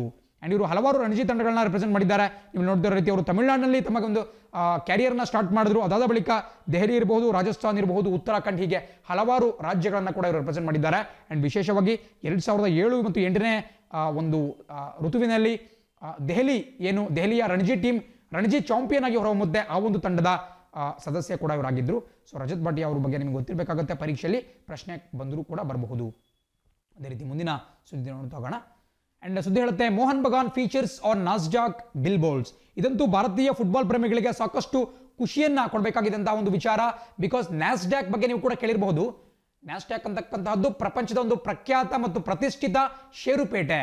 ನೀವು ಭಾರತದಲ್ಲಿ ನೋಡಿದ್ರೆ 2 ಪ್ರಮುಖವಾದಂತಹ ಷೇರುಪೇಟೆಗಳು ಕಂಡುಬರುತ್ತೆ. ಅವನ್ನ ಶೇರ್ ಮಾರ್ಕೆಟ್ ಅಥವಾ ಸ್ಟಾಕ್ ಮಾರ್ಕೆಟ್, ಸ್ಟಾಕ್ ಎಕ್ಸ್ಚೇಂಜ್ಗೆ ಬೇರೆ ಬೇರೆ ಹೆಸರಿಂದ ಕರೀಬಹುದು. ಸೊ ಭಾರತದಲ್ಲಿ ಕಂಡುಬರತಕ್ಕಂತಹ ಸ್ಟಾಕ್ ಮಾರ್ಕೆಟ್ ಯಾವುದೊಬ್ಬ ಫೇಮಸ್ ಅಂತ ಹೇಳಿದ್ರೆ ಬಾಂಬೆ ಸ್ಟಾಕ್ ಎಕ್ಸ್ಚೇಂಜ್, BSE. ಭಾರತದ ಅತ್ಯಂತ ಹಳೆಯ ಮತ್ತು ಅತ್ಯಂತ ದೊಡ್ಡ ಷೇರುಪೇಟೆ ಈ ಬಾಂಬೆ ಸ್ಟಾಕ್ ಎಕ್ಸ್ಚೇಂಜ್ ಆಗಿರುತ್ತೆ. ಅದಾದ ಬಳಿಕ ನಿಮಗೆ ನ್ಯಾಷನಲ್ ಸ್ಟಾಕ್ ಎಕ್ಸ್ಚೇಂಜ್ ಕೂಡ ಕಾಣಿಸಕ್ಕೆ ಸಿಗುತ್ತೆ. ಬಟ್ ಇಲ್ಲಿ ಇರತಕ್ಕಂತಹ ನಾಸ್ಡಾಕ್ ಇದು ಅಮೆರಿಕದ ನ್ಯೂಯಾರ್ಕ್ನಲ್ಲಿ ಕಂಡುಬರುತ್ತೆ. ಇದು ಪ್ರಪಂಚದ 2ನೇ ಅತಿ ದೊಡ್ಡ ಸ್ಟಾಕ್ ಮಾರ್ಕೆಟ್ ಆಗಿ ಗುರುತಿಸಿಕೊಂಡಿದೆ. ನಿಮಗೆ ಏನು ನ್ಯೂಯಾರ್ಕ್ ಸ್ಟಾಕ್ ಮಾರ್ಕೆಟ್ ಬರುತ್ತೆ, ಅದನ್ನ ಹೊರತುಪಡಿಸಿ 2ನೇ ಸ್ಥಾನದಲ್ಲಿ ಬರತಕ್ಕಂತಹದ್ದು ಇದೇ ನಾಸ್ಡಾಕ್. ಅವೆರಡೂ ಕೂಡ ನ್ಯೂಯಾರ್ಕ್ನಲ್ಲೇ ತಮ್ಮ ಒಂದು ಕೇಂದ್ರ ಕಚೇರಿಯನ್ನು ಹೊಂದಿದ್ದಾವೆ. ಸೊ ಇಂತಹ ಷೇರುಪೇಟೆ ಆಗಿರತಕ್ಕಂತಹ ನಾಸ್ಡಾಕ್ನ ಬಿಲ್ ಬೋರ್ಡ್ ಅಂತ ಹೇಳಿದ್ರೆ ನಾವೇನು ಈ ಫ್ಲೆಕ್ಸ್ ಅಥವಾ ಬ್ಯಾನರ್ ಅಂತ ಕರಿತೀವಿ, ನಿಮಗೆ ಭಾಗದಲ್ಲಿ ಏನು ಕಾಣಿಸ್ತಾ ಇದೆ, ಒಂದು ಜಾಹೀರಾತು ಫಲಕ ಅಂತ ಕರಿಬಹುದು. ಸೊ ಅಲ್ಲಿನ ಒಂದು ಬಿಲ್ ಬೋರ್ಡ್ನಲ್ಲಿ ಭಾರತದ ದಂತಕತೆ ಫುಟ್ಬಾಲ್ ಕ್ಲಬ್ ಆಗಿರತಕ್ಕಂತಹ ಮೋಹನ್ ಬಗಾನ್ ಕುರಿತಂತ ಒಂದು ಪೋಸ್ಟ್ ಅನ್ನು ಹಾಕಿದ್ರು. ಬಿಕಾಸ್ ನಿಮಗೆಲ್ಲ ಗೊತ್ತಿರಬೇಕು, ಇತ್ತೀಚೆಗಷ್ಟೇ ಇದು ನಿಮಗೆ ಗೊತ್ತಿರೋ ರೀತಿ ISL ಟೀಮ್ ಏನಿದೆ, ಇಂಡಿಯನ್ ಸೂಪರ್ ಲೀಗ್ ಟೀಮ್ ಆಗಿರತಕ್ಕಂತಹ ಅಥ್ಲೆಟಿಕೋ ಡಿ ಕೋಲ್ಕತ್ತಾ ATK ಅನ್ನುವಂತಹ ಒಂದು ತಂಡದ ಜೊತೆ ಮೋಹನ್ ಬಗಾನ್ ವಿಲೀನ ಆಗ್ತಾ ಇತ್ತು. ಸೊ ಇಂತಹ ಸಂದರ್ಭದಲ್ಲಿ ಮೋಹನ್ ಬಗಾನ್ ಮತ್ತು ಅದರ ಫ್ಯಾನ್ಸ್ಗಳಿಗೆ ಒಂದು ಖುಷಿ ಬರುವಂತಹ ಒಂದು ಸ್ಲೋಗನ್ ಅನ್ನ, ಘೋಷಣೆಯನ್ನ ಈ ನಾಸ್ಡಾಕ್ನ ಬಿಲ್ ಬೋರ್ಡ್ನಲ್ಲಿ ಹಾಕಲಾಗಿದೆ. ಬಹಳ ಪ್ರಮುಖವಾಗಿ ನಿಮಗೆ ಗೊತ್ತಿರಬೇಕಾಗಿದೆ. ನೋಡ್ತಾ ಇದ್ದೀರಾ, 131 years of unmatched legacy of the club also remains fans about. So ಹೀಗೆ ಒಂದು ಬಿಲ್ ಬೋರ್ಡ್ ಅನ್ನು ಕೂಡ ಹಾಕಲಾಗಿದ್ದು. ಸೊ ನೋಡ್ತಾ ರೀತಿ 131 ವರ್ಷಗಳ ಇತಿಹಾಸ ಈ ಒಂದು ಕ್ಲಬ್ಗಿದೆ. 1889ನೇ ಇಸ್ವಿಯಲ್ಲೇ ಇದು ಕೋಲ್ಕತ್ತಾದಲ್ಲಿ ಸ್ಟಾರ್ಟ್ ಆಯಿತು. ಕೋಲ್ಕತ್ತಾ ಸಿಟಿ ಆಫ್ ಜಾಯ್ ಅಂತ ಕರೀಬಹುದು ನಾವು. ಸೊ ಆ ಒಂದು ಸಿಟಿಯ ಪ್ರಮುಖ ಕ್ಲಬ್ಗಳಲ್ಲಿ ಇದು ಕೂಡ ಒಂದು. ಸೊ ಅಲ್ಲಿ ನಿಮಗೆ ಮೋಹನ್ ಬಗಾನ್ ಕಂಡು ಬರುತ್ತೆ, ಅದೇ ರೀತಿ ಈಸ್ಟ್ ಬೆಂಗಾಲ್ ಕಂಡು ಬರುತ್ತೆ. ಅಂಡ್ ಪ್ರಸಕ್ತವಾಗಿ ಅಥ್ಲೆಟಿಕೋ ಡಿ ಕೋಲ್ಕತ್ತಾ ಏನು ಖ್ಯಾತ ಕ್ರಿಕೆಟ್ ಆಟಗಾರ ಸೌರವ್ ಗಂಗೂಲಿ ಇದ್ದಾರೆ, ಅವರ ಒಡೆತನದ ATK ಟೀಮ್ ಕೂಡ ಇದೆ. ಅಂಡ್ ಮೋಹನ್ ಬಗಾನ್ ಟೀಮ್ ಬಂದ್ಬಿಟ್ಟು ನಮ್ಮ ದೇಶದ ಅತಿದೊಡ್ಡ ಫುಟ್ಬಾಲ್ ಕ್ರೀಡಾಂಗಣ ಆಗಿರತಕ್ಕಂತಹ ಸಾಲ್ಟ್ ಲೇಕ್ ಸ್ಟೇಡಿಯಂ ಅನ್ನ ತನ್ನ ಹೋಮ್ ಸ್ಟೇಡಿಯಂ ಆಗಿ ಮಾಡ್ಕೊಂಡಿದೆ. ಸಾಲ್ಟ್ ಲೇಕ್ಗೆ ಈಗ ಒಂದು ಹೊಸ ಹೆಸರನ್ನ ಇಡಲಾಗಿದೆ, ವಿವೇಕಾನಂದ ಯುವ ಭಾರತಿ ಕ್ರೀಡಾಂಗಣ ಅಂತ ಕರೀತಾರೆ. ಸೊ ಯುವ ಅಂತ ಕರಿಬಹುದು. ಬಿಕಾಸ್ ಬೆಂಗಾಲಿ ಮತ್ತು ಒಡಿಶಾ ಭಾಷೆಗಳಲ್ಲಿ ಬಾ ಜಾಸ್ತಿ ಯೂಸ್ ಮಾಡಲ್ಲ, ಬಾ ಅಂತ ಕರೀತಾರೆ. ಸೊ ಯುವ ಅನ್ನಕ್ಕೆ ಅವರು ಯುವ ಅಂತ ಕರೀತಾರೆ, ಕ್ರೀಡಾಂಗಣಕ್ಕೆ ಕ್ರೀಡಾಂಗಣ ಅಂತ ಕರೀತಾರೆ. ಸೊ ವಿವೇಕಾನಂದ ಯುವ ಕ್ರೀಡಾಂಗಣ ಅಂತ ಕರೀಬಹುದು. ಸೊ ಅದು ಸಾಲ್ಟ್ ಲೇಕ್ನ ಒಂದು ಹೊಸ ಹೆಸರಾಗಿದೆ. 85,000 ಸೀಟಿಂಗ್ ಕೆಪಾಸಿಟಿ ಇರತಕ್ಕಂತಹ ಒಂದು ಸ್ಟೇಡಿಯಂ ಇದು ಕೂಡ ಗೊತ್ತಿರಬೇಕಾಗುತ್ತೆ. ಅದೇ ರೀತಿ ನಾಸ್ಡಾಕ್ ಬಗ್ಗೆ ಕೂಡ ಗೊತ್ತಿರಬೇಕಾಗುತ್ತೆ. ನಾನು ಆಗಲೇ ಹೇಳ್ದಂಗೆ ಪ್ರಪಂಚದ ಅತ್ಯಂತ ದೊಡ್ಡ ಸ್ಟಾಕ್ ಎಕ್ಸ್ಚೇಂಜ್ ಯಾವುದು ಅಂತ ಹೇಳಿದ್ರೆ ನ್ಯೂಯಾರ್ಕ್ ಸ್ಟಾಕ್ ಎಕ್ಸ್ಚೇಂಜ್. ಅದಾದ ಮೇಲೆ ನಾಸ್ಡಾಕ್ ಬರುತ್ತೆ. ಅದಾದ ಮೇಲೆ ನಿಮಗೆ ಲಂಡನ್ ಸ್ಟಾಕ್ ಎಕ್ಸ್ಚೇಂಜ್ ಇರಬಹುದು. ಸೊ ಹೀಗೆ ಹಲವಾರು ಸ್ಟಾಕ್ ಎಕ್ಸ್ಚೇಂಜ್ಗಳು ಬರ್ತಾ ಹೋಗುತ್ತೆ. ಆ್ಯಂಡ್ ಭಾರತವು ಕೂಡ ನಮ್ಮ BSE ಕೂಡ ಅದರಲ್ಲಿ ನಿಮಗೆ ಲೀಸ್ಟಲ್ಲಿ ಕಾಣಕ್ಕೆ ಸಿಗುತ್ತೆ. ತುಂಬ ಇಂಪಾರ್ಟೆಂಟ್ ಆಗಿರುತ್ತೆ. ಆ್ಯಂಡ್ ಇದನ್ನು ನೋಡ್ಕೊಳ್ತಾ ನಾವು ಮುಂದಿನ ಸುದ್ದಿ ಅಂತ ಗಮನ ಹರಿಸೋಣ. ಆ್ಯಂಡ್ ಇಲ್ಲೂ ಕೂಡ ಪ್ರಜಾವಾಣಿಯಲ್ಲೂ ಕೂಡ ಒಂದು ಆರ್ಟಿಕಲ್ ಬಂದಿದ್ದು, ನಿಮಗೆ ಇಲ್ಲಿ ಅದರ ಅಕ್ಷರಗಳು ಕೂಡ ಕಾಣಿಸ್ತಾ ಇದ್ದಾವೆ. 131 years of unmatched legacy, it's time to start believing again ಅಂತ ಹೇಳಿ ಈ ಒಂದು ಬಿಲ್ ಬೋರ್ಡ್ ಹೇಳಿದ್ದೆ. ಆ್ಯಂಡ್ ನಾನೇನು ಈ ನಾಸ್ಡಾಕ್ನ ಬಿಲ್ ಬೋರ್ಡ್ ಅಂತ ಹೇಳಿದೆ, ಇದು ಅಮೆರಿಕದ ಪ್ರಖ್ಯಾತ ಟೈಮ್ ಸ್ಕ್ವೇರ್ನಲ್ಲಿ ಬರುತ್ತೆ. ನೀವು ಫಸ್ಟ್ ಆಫ್ ಆಲ್ ನ್ಯೂಯಾರ್ಕ್ ನಗರ ಅಂತ ಹೇಳಿದ್ರೆ ಅದು ವಿಶ್ವದ ಅತ್ಯಂತ ಜನನಿತವಾಗಿರ್ತಕ್ಕಂತಹ ಒಂದು ನಗರ. ಆ್ಯಂಡ್ ಅದರಲ್ಲೂ ಅತಿ ಹೆಚ್ಚು ಜನಸಂಖ್ಯೆ ಅತಿ ಹೆಚ್ಚು ಒಂದು ಪ್ರಸಿದ್ಧವಾಗಿರ್ತಕ್ಕಂತಹ ದುಬಾರಿಯಾಗಿರ್ತಕ್ಕಂತಹ ಸ್ಥಳ ಅಂದರೆ ಈ ಟೈಮ್ಸ್ ಸ್ಕ್ವೇರ್. ನಾನು ನಿಮಗೆ ಹಿಂದಿನ ದಿನದಲ್ಲಿ ಹೇಳಿದ್ದೆ, ನಮ್ಮ ಕರ್ನಾಟಕದಲ್ಲೆಲ್ಲ ನಾವು ಸರ್ಕಲ್ ಅಂತ ಕರಿತೀವಿ, ವೃತ್ತ ಅಂತ ಕರಿತೀವಿ. ಅದೇ ರೀತಿ ಉತ್ತರ ಭಾರತ ಇರಬಹುದು ಅಥವಾ ಕೆಲವೊಂದು ಪಾಶ್ಚಿಮಾತ್ಯ ದೇಶಗಳಲ್ಲಿ ಸ್ಕ್ವೇರ್ ಅಂತ ಕರೀತಾರೆ. ನಾನು ಚಾಂದಿನಿ ಚೌಕ್ ಬಗ್ಗೆ ಮಾತಾಡಬೇಕಾದ್ರೆ, ರಾಜೀವ್ ಚೌಕ್, ಚಾಂದಿನಿ ಚೌಕ್ ಬಗ್ಗೆ ಮಾತಾಡಬೇಕಾದ್ರೆ ಹೇಳಿದ್ದೆ ನಿಮಗೆ. ಟೈಮ್ಸ್ ಸ್ಕ್ವೇರ್ ಅಂತ ಹೇಳಿದ್ರೆ ಅದೊಂದು ಪ್ಲೇಸ್ ಅಷ್ಟೇ. ಸೊ ಅಲ್ಲಿ ಈ ಒಂದು ನಾಸ್ಡಾಕ್ನ ಒಂದು ಕಚೇರಿ ಬರುತ್ತೆ, ಅಲ್ಲಿ ಈ ಬಿಲ್ ಬೋರ್ಡ್ ನಿಮಗೆ ಪ್ರದರ್ಶಿತವಾಗಿತ್ತು. ಸೊ ನಮ್ಮ ದೇಶದಲ್ಲೇ ಪ್ರಪ್ರಥಮ ಬಾರಿಗೆ ಆ ಒಂದು ನಾಸ್ಡಾಕ್ ಬಿಲ್ ಬೋರ್ಡ್ನಲ್ಲಿ ಪ್ರದರ್ಶಿತವಾದಂತಹ ಒಂದು ಕ್ಲಬ್ ಯಾವುದು ಅಂತ ಹೇಳಿದ್ರೆ ಮೋಹನ್ ಬಗಾನ್. ಇದು ಫುಟ್ಬಾಲ್ಗೆ ಸಂಬಂಧಪಟ್ಟಂಥ ಒಂದು ಕ್ಲಬ್ ಆಗಿದೆ. ಆ್ಯಂಡ್ ರೀಸೆಂಟಾಗಿ ಐ ಲೀಗ್ ಚಾಂಪಿಯನ್ಶಿಪ್ ಅನ್ನು ಕೂಡ ಇವರು ಗೆದ್ಕೊಂಡ್ರು. ಆ್ಯಂಡ್ ಇನ್ನು ಮುಂದೆ ಇವರು ISLನಲ್ಲಿ ATK ಜೊತೆ ವಿಲೀನ ಆಗಿಬಿಟ್ಟು ಪಾರ್ಟಿಸಿಪೇಟ್ ಮಾಡ್ತಾರೆ. ATK ಮೋಹನ್ ಬಗಾನ್ ಅಂತ ಒಂದು ಹೊಸ ತಂಡ ಫಾರ್ಮ್ ಆಗುತ್ತೆ. ಸೊ ಆ ಒಂದು ದೃಷ್ಟಿಯಿಂದ ಇಂತಹ ಬಿಲ್ ಬೋರ್ಡನ್ನು ಕೂಡ ಅಲ್ಲಿ ಹಾಕಲಾಗಿತ್ತು. ಮುಂದಿನ ಸುದ್ದಿ ನೋಡ್ತಾ ಹೋಗೋಣ. ಆ್ಯಂಡ್ ಈಗ ಪ್ರಮುಖವಾದಂತಹ ಪ್ರಶ್ನೆಗಳು ಕಾಣಿಸ್ಕೊಳ್ತಾ ಇದ್ದಾವೆ. ಮೊದಲ ಪ್ರಶ್ನೆ ಹೇಳುತ್ತೆ, ಫೆಬ್ರವರಿ ಜೂನ್ 2020 ನೀತಿ ಆಯೋಗದ ಮಹತ್ವಾಕಾಂಕ್ಷೆಯ ಜಿಲ್ಲೆಗಳ ಪಟ್ಟಿಯಲ್ಲಿ ಛತ್ತೀಸ್ಗಢದ ಯಾವ ಜಿಲ್ಲೆ ಅಗ್ರಸ್ಥಾನದಲ್ಲಿದೆ? ಇದು ಬಹಳ ಪ್ರಮುಖವಾಗಿ ನಿಮಗೆ ಗೊತ್ತಿರಬೇಕಾದಂತಹ ಒಂದು ವಿಚಾರ. ನೋಡಿ, ಇಲ್ಲಿ ನಿಮಗೆ ಮಹತ್ವಾಕಾಂಕ್ಷೆಗಳ ಜಿಲ್ಲೆ ಅಂತ ಒಂದು ಕಾಣಿಸ್ತಾ ಇದೆ. ಅದನ್ನು ನಾವು ಇಂಗ್ಲಿಷ್ನಲ್ಲಿ ಆಸ್ಪಿರೇಷನಲ್ ಡಿಸ್ಟ್ರಿಕ್ಟ್ಸ್ ಅಂತ ಕರಿತೀವಿ. ದಯವಿಟ್ಟು ನೋಟ್ ಮಾಡ್ಕೊಳ್ಳಿ, ಆಸ್ಪಿರೇಷನಲ್ ಡಿಸ್ಟ್ರಿಕ್ಟ್ಸ್. ನೋಡಿ, ಇದನ್ನ 2018ನೇ ಇಸ್ವಿಯಲ್ಲಿ ನೀತಿ ಆಯೋಗ ಹೊಸದಾಗಿ ಜಾರಿಗೆ ತರುತ್ತೆ. ಅದಕ್ಕಿಂತ ಹಿಂದೆ ಈ ಜಿಲ್ಲೆಗಳನ್ನು ನಾವು ಹಿಂದುಳಿದ ಜಿಲ್ಲೆಗಳು, ಬ್ಯಾಕ್ವರ್ಡ್ ಡಿಸ್ಟ್ರಿಕ್ಟ್ಸ್ ಅಂತ ಕರೀತಾ ಇದ್ವಿ. ಯಾವ ರೀತಿ ನಮ್ಮ ಕರ್ನಾಟಕದಲ್ಲೂ ಕೂಡ ನಂಜುಂಡಪ್ಪ ವರದಿಯ ಪ್ರಕಾರ ಹಿಂದುಳಿದ ತಾಲೂಕುಗಳು ಇರ್ತಾ ಇದ್ವು, ಅದೇ ರೀತಿ ದೇಶಾದ್ಯಂತ ಹಿಂದುಳಿದ ತಾಲೂಕುಗಳು ಅಂತ ಹೇಳಿದ್ರೆ ಈ ಒಂದು ಪಟ್ಟಿ ಇತ್ತು. ಅವುಗಳನ್ನ ಬ್ಯಾಕ್ವರ್ಡ್ ಡಿಸ್ಟ್ರಿಕ್ಟ್ಸ್ ಅಂತ ಕರೀತಾ ಇದ್ವಿ. ಬಟ್ 2018ರಲ್ಲಿ ನೀತಿ ಆಯೋಗ ಒಂದು ಪ್ಲಾನ್ ಮಾಡಿದ್ದೆ, ಆ ರಾಜ್ಯಗಳಿಗೆ ನಾವು ಆ ಒಂದು ಜಿಲ್ಲೆಗಳಿಗೆ ಬ್ಯಾಕ್ವರ್ಡ್ ಡಿಸ್ಟ್ರಿಕ್ಟ್ಸ್ ಅಂತ ಕರೆದ್ವಿ ಅಂತ ಹೇಳಿದ್ರೆ ಅವುಗಳು ಮಾನಸಿಕವಾಗಿ ಎಲ್ಲೋ ಒಂದು ಕಡೆ ಹಿಂದುಳಿದವ್ರ ರೀತಿ ಗುರುತಿಸ್ಕೊಳ್ತವೆ. ಸೊ ಹಾಗಾಗಿ ನೇಮನ್ನು ಚೇಂಜ್ ಮಾಡಿಬಿಟ್ಟು ಅವುಗಳ ನೇಮನ್ನು ಆಸ್ಪಿರೇಷನಲ್ ಡಿಸ್ಟ್ರಿಕ್ಟ್ಸ್, ಅಂದರೆ ಮಹತ್ವಾಕಾಂಕ್ಷೆ ಇರತಕ್ಕಂತಹ ಜಿಲ್ಲೆಗಳು ಇನ್ನೂ ಕೂಡ ಆಸ್ಪೈರ್ ಮಾಡ್ತಾ ಇದ್ದಾವೆ, ಅವು ಮೇಲೆ ಮುಂದುವರಿಬೇಕು ಅನ್ನುವ ದೃಷ್ಟಿಯಿಂದ ಅಂತ ಹೇಳಿ ಒಂದು ನೇಮನ್ನು ಕೂಡ ಚೇಂಜ್ ಮಾಡಲಾಯಿತು. ಸೊ ಒಂದು ಪಟ್ಟಿಯನ್ನು ಕೂಡ ಬಿಡುಗಡೆ ಮಾಡಲಾಗಿದ್ದು, ಪ್ರತಿ ವರ್ಷ ಪ್ರತಿಯೊಂದು ತ್ರೈಮಾಸಿಕದಲ್ಲಿ ಅವುಗಳ ಲಿಸ್ಟ್ ರ್ಯಾಂಕನ್ನು ಕೂಡ ಬಿಡುಗಡೆ ಮಾಡ್ತಾ ಹೋಗಲಾಗುತ್ತೆ. ಅವು ಈ ಒಂದು ಸಾಮಾಜಿಕವಾಗಿ ಎಷ್ಟು ಅಭಿವೃದ್ಧಿನ ಸಾಧಿಸ್ತಾ ಇದ್ದಾವೆ ಅಂತೇಳಿ. ಸೊ ಅಂತಹ ಒಂದು ಪಟ್ಟಿ ಇತ್ತೀಚೆಗಷ್ಟೇ ರಿಲೀಸ್ ಆಯಿತು. ಖಂಡಿತ ಪರೀಕ್ಷೆಯಲ್ಲಿ ಕೇಳ್ತಾರೆ. ಇಂತಹ ಪ್ರಶ್ನೆಗಳನ್ನ ಅವರು ಜಾಸ್ತಿ ಹುಡುಕ್ಬಿಟ್ಟು ಕೇಳೋದು ಈ ಸ್ವಚ್ಛ ಭಾರತ್ ಅಭಿಯಾನ್ ಇರಬಹುದು, ಅಥವಾ ಈ ಸ್ವಚ್ಛ ಸರ್ವೇಕ್ಷಣಲ್ಲಿ ಇರತಕ್ಕಂತಹ ರ್ಯಾಂಕಿಂಗ್ ಇರಬಹುದು, ಅಥವಾ ಈ ಆಸ್ಪಿರೇಷನಲ್ ಡಿಸ್ಟ್ರಿಕ್ಟ್ಸ್ ರ್ಯಾಂಕಿಂಗ್ ಇರಬಹುದು. ಸೊ ಇದು ಯಾವ ಜಿಲ್ಲೆ ಪ್ರಥಮ ಸ್ಥಾನದಲ್ಲಿ ಅಂತ ಕೇಳ್ತಿದ್ದಾರೆ. ಇದಕ್ಕೆ ಸರಿಯಾದ ಉತ್ತರ ಆಪ್ಷನ್ ಬಿ, ಬಿಜಾಪುರ್. ನೋಡಿ, ಬಹಳ ಜನ ಬಿಜಾಪುರ ಅಂದ ತಕ್ಷಣ ಕರ್ನಾಟಕ ಅನ್ಕೋಬಹುದು, ಬಟ್ ಒಂದು ಮಾತು ನೆನ್ಪಿಟ್ಕೊಳ್ಳಿ, ಛತ್ತೀಸ್ಗಢ ರಾಜ್ಯದಲ್ಲೂ ಕೂಡ ಒಂದು ಬಿಜಾಪುರ ಅಂತ ಬರುತ್ತೆ. ನಿಮಗೆಲ್ಲ ಗೊತ್ತಿದೆ, ಛತ್ತೀಸ್ಗಢ ಅಂದ್ರೆ ಒಂದು ನಕ್ಸಲ್ ಪೀಡಿತ ಪ್ರದೇಶ. ಈ ಬಿಲಾಸ್ಪುರ್ ಇರಬಹುದು, ಕಂಕರ್, ಸುಕ್ಮಾ ಅವೆಲ್ಲವೂ ಕೂಡ ಛತ್ತೀಸ್ಗಢದಲ್ಲಿ ಬರತಕ್ಕಂತಹ ಜಿಲ್ಲೆಗಳಾಗಿದ್ದಾವೆ. ಅದರಲ್ಲಿ ವಿಶೇಷವಾಗಿ ಬಿಜಾಪುರ್ ಈ ಆಸ್ಪಿರೇಷನಲ್ ಡಿಸ್ಟ್ರಿಕ್ಟ್ನಲ್ಲಿ ಮೊದಲನೇ ಸ್ಥಾನವನ್ನು ಹೊಂದಿದೆ. ಸೊ ಕನ್ಫ್ಯೂಷನ್ ಮಾಡ್ಕೋಬಾರ್ದು. ನಾನು ಕೂಡ 2011 and 12 ಟೈಮಲ್ಲಿ ನಾನು 9th ಸ್ಟ್ಯಾಂಡರ್ಡ್ ಇದ್ದಾಗ ಛತ್ತೀಸ್ಗಢಲ್ಲಿ 1 year ರಾಯ್ಪುರ್ ಸಮೀಪದಲ್ಲಿ ಇದ್ದಂಥ ಸಂದರ್ಭದಿಂದ ಸೊ ನನಗೆ ಅಲ್ಲಿ ಬಿಜಾಪುರ್ ಅನ್ನುವಂತಹ ಜಿಲ್ಲೆಯನ್ನು ಕೂಡ ನನಗೆ ಅಲ್ಲಿ ಗೊತ್ತಿತ್ತು. ಬಟ್ ಇದು ಕರ್ನಾಟಕದ ಬಿಜಾಪುರ್ ಮಧ್ಯೆ ನೀವು ಕನ್ಫ್ಯೂಷನ್ ಮಾಡ್ಕೋಬೇಡಿ, ಅಲ್ಲಿನ ಒಂದು ಜಿಲ್ಲೆ ಆಗುತ್ತೆ. ಸೊ ಹಾಗಾಗಿ ಈ ಆಸ್ಪಿರೇಷನಲ್ ಡಿಸ್ಟ್ರಿಕ್ಟ್ಸ್ ಅಂತ ಹೇಳಿದ್ರೆ ಮೂಲತಃ ಒಂದು ಹಿಂದುಳಿದಂತಹ ಜಿಲ್ಲೆ ಅಥವಾ ಬ್ಯಾಕ್ವರ್ಡ್ ಡಿಸ್ಟ್ರಿಕ್ಟ್ ಅಂತಲೇ ಕರಿಬಹುದು. ಆ್ಯಂಡ್ ಪ್ರಸಕ್ತವಾಗಿ ಛತ್ತೀಸ್ಗಢದ ಮುಖ್ಯಮಂತ್ರಿ ಭೂಪೇಶ್ ಬಘೇಲ್ ಕಾಂಗ್ರೆಸ್ ಪಕ್ಷದವರು ಮತ್ತು ಅಲ್ಲಿನ ರಾಜ್ಯಪಾಲೆ ಅನುಸೂಯ ಉಖೈ ಅವರು. ಆ್ಯಂಡ್ ಅದೇ ರೀತಿಯಲ್ಲಿನ ಕ್ಯಾಪಿಟಲ್ ಸಿಟಿ ರಾಯ್ಪುರ್. ಎರಡನೇ ಪ್ರಶ್ನೆ ನೋಡ್ತಾ ಹೋಗೋಣ. ಪ್ರಶ್ನೆ ಹೇಳುತ್ತೆ, ಇತ್ತೀಚೆಗೆ ಭಾರತೀಯ ರೈಲ್ವೆಯು 10 ರೈಲ್ವೆ ಬ್ರಾಡ್ಗೇಜ್ ಲೊಕೊಮೋಟಿವ್ಗಳನ್ನು ಯಾವ ದೇಶಕ್ಕೆ ಹಸ್ತಾಂತರಿಸಿದೆ ಅಂತ ಕೇಳ್ತಿದ್ದಾರೆ. ಇದು ಕೂಡ ಬಹಳ ಪ್ರಮುಖ. ನಾನು ಹಿಂದೆ ಕೂಡ ಹೇಳಿದ್ದೇನೆ, ನಮ್ಮ ಅಕ್ಕಪಕ್ಕದ ದೇಶಗಳೊಂದಿಗೆ ಉತ್ತಮವಾದಂತಹ ಬಾಂಧವ್ಯನ ಹೊಂದಲಿಕ್ಕೆ ಭಾರತ ಸದಾಕಾಲ ಪ್ರಯತ್ನ ಪಡ್ತಾ ಇರುತ್ತೆ. ಅದರ ಅಂಗವಾಗಿ ಸುಮಾರು 10 ರೈಲ್ವೆ ಬ್ರಾಡ್ಗೇಜ್ ಲೊಕೊಮೋಟಿವ್ಸ್ಗಳನ್ನು, ಲೊಕೊಮೋಟಿವ್ ಅಂದರೆ ನಮಗೆಲ್ಲ ಕೂಡ ಗೊತ್ತಿದೆ, ಈ ರೈಲ್ವೆ ಇಂಜಿನ್ಗಳನ್ನ ಲೊಕೊಮೋಟಿವ್ ಅಂತ ಕರಿತೀವಿ. ಈವನ್ ಅದನ್ನು ಓಡಿಸ್ತಕ್ಕಂತಹ ಡ್ರೈವರ್ಗೆ ನಾವು ಲೊಕೊಮೋಟಿವ್ ಪೈಲಟ್ ಅಂತ ಕರಿತೀವಿ. ಸೊ ಇಂತಹ ಲೊಕೊಮೋಟಿವ್ಗಳನ್ನು ನಮ್ಮ ಭಾರತೀಯ ರೈಲ್ವೆ ಯಾವ ದೇಶಕ್ಕೆ ಹಸ್ತಾಂತರಿಸಿದೆ ಅಂತ ಕೇಳ್ತಿದ್ದಾರೆ. ಇದಕ್ಕೆ ಸರಿಯಾದ ಉತ್ತರ ಆಪ್ಷನ್ ಡಿ, ಬಾಂಗ್ಲಾದೇಶ್. ಸೊ ಬಾಂಗ್ಲಾದೇಶಕ್ಕೆ ಹಸ್ತಾಂತರಿಸ್ತೀವಿ. ನಿಮಗೆ ಕಾಣಿಸ್ತಾ ಇದೆ, ಇದು ಬ್ರಾಡ್ ಗೇಜ್. ನಮಗೆಲ್ಲ ಗೊತ್ತಿದೆ, ಬ್ರಾಡ್ ಗೇಜ್ ಇರಬಹುದು, ಮೀಟರ್ ಗೇಜ್ ಇರಬಹುದು, ನ್ಯಾರೋ ಗೇಜ್, ಹೀಗೆ ಬೇರೆ ಬೇರೆ ಗೇಜ್ಗಳು ಬರ್ತಾ ಹೋಗುತ್ತೆ. ಬ್ರಾಡ್ ಗೇಜ್ ಅಂತ ಹೇಳಿದ್ರೆ 1.76 ಮೀಟರ್ಸ್. ಅಂದರೆ ನೀವೇನು ರೈಲ್ವೆ ಹಳಿಗಳನ್ನು ನೋಡಿರ್ತೀರಾ, ಬ್ರಾಡ್ ಗೇಜ್ ಹಳಿಯನ್ನು ನೀವು ಮೆಜರ್ ಮಾಡ್ತಾ ಹೋಗೋದಾದ್ರೆ ಒಂದು ಹಳಿ ಇಲ್ಲಿರುತ್ತೆ, ಮತ್ತೊಂದು ಹಳಿ ಇಲ್ಲಿರುತ್ತೆ, ಅದರ ಮಧ್ಯದಲ್ಲಿ ನಿಮಗೆ ಸ್ಲೀಪರ್ಸ್ ಕಂಡು ಬರುತ್ತೆ.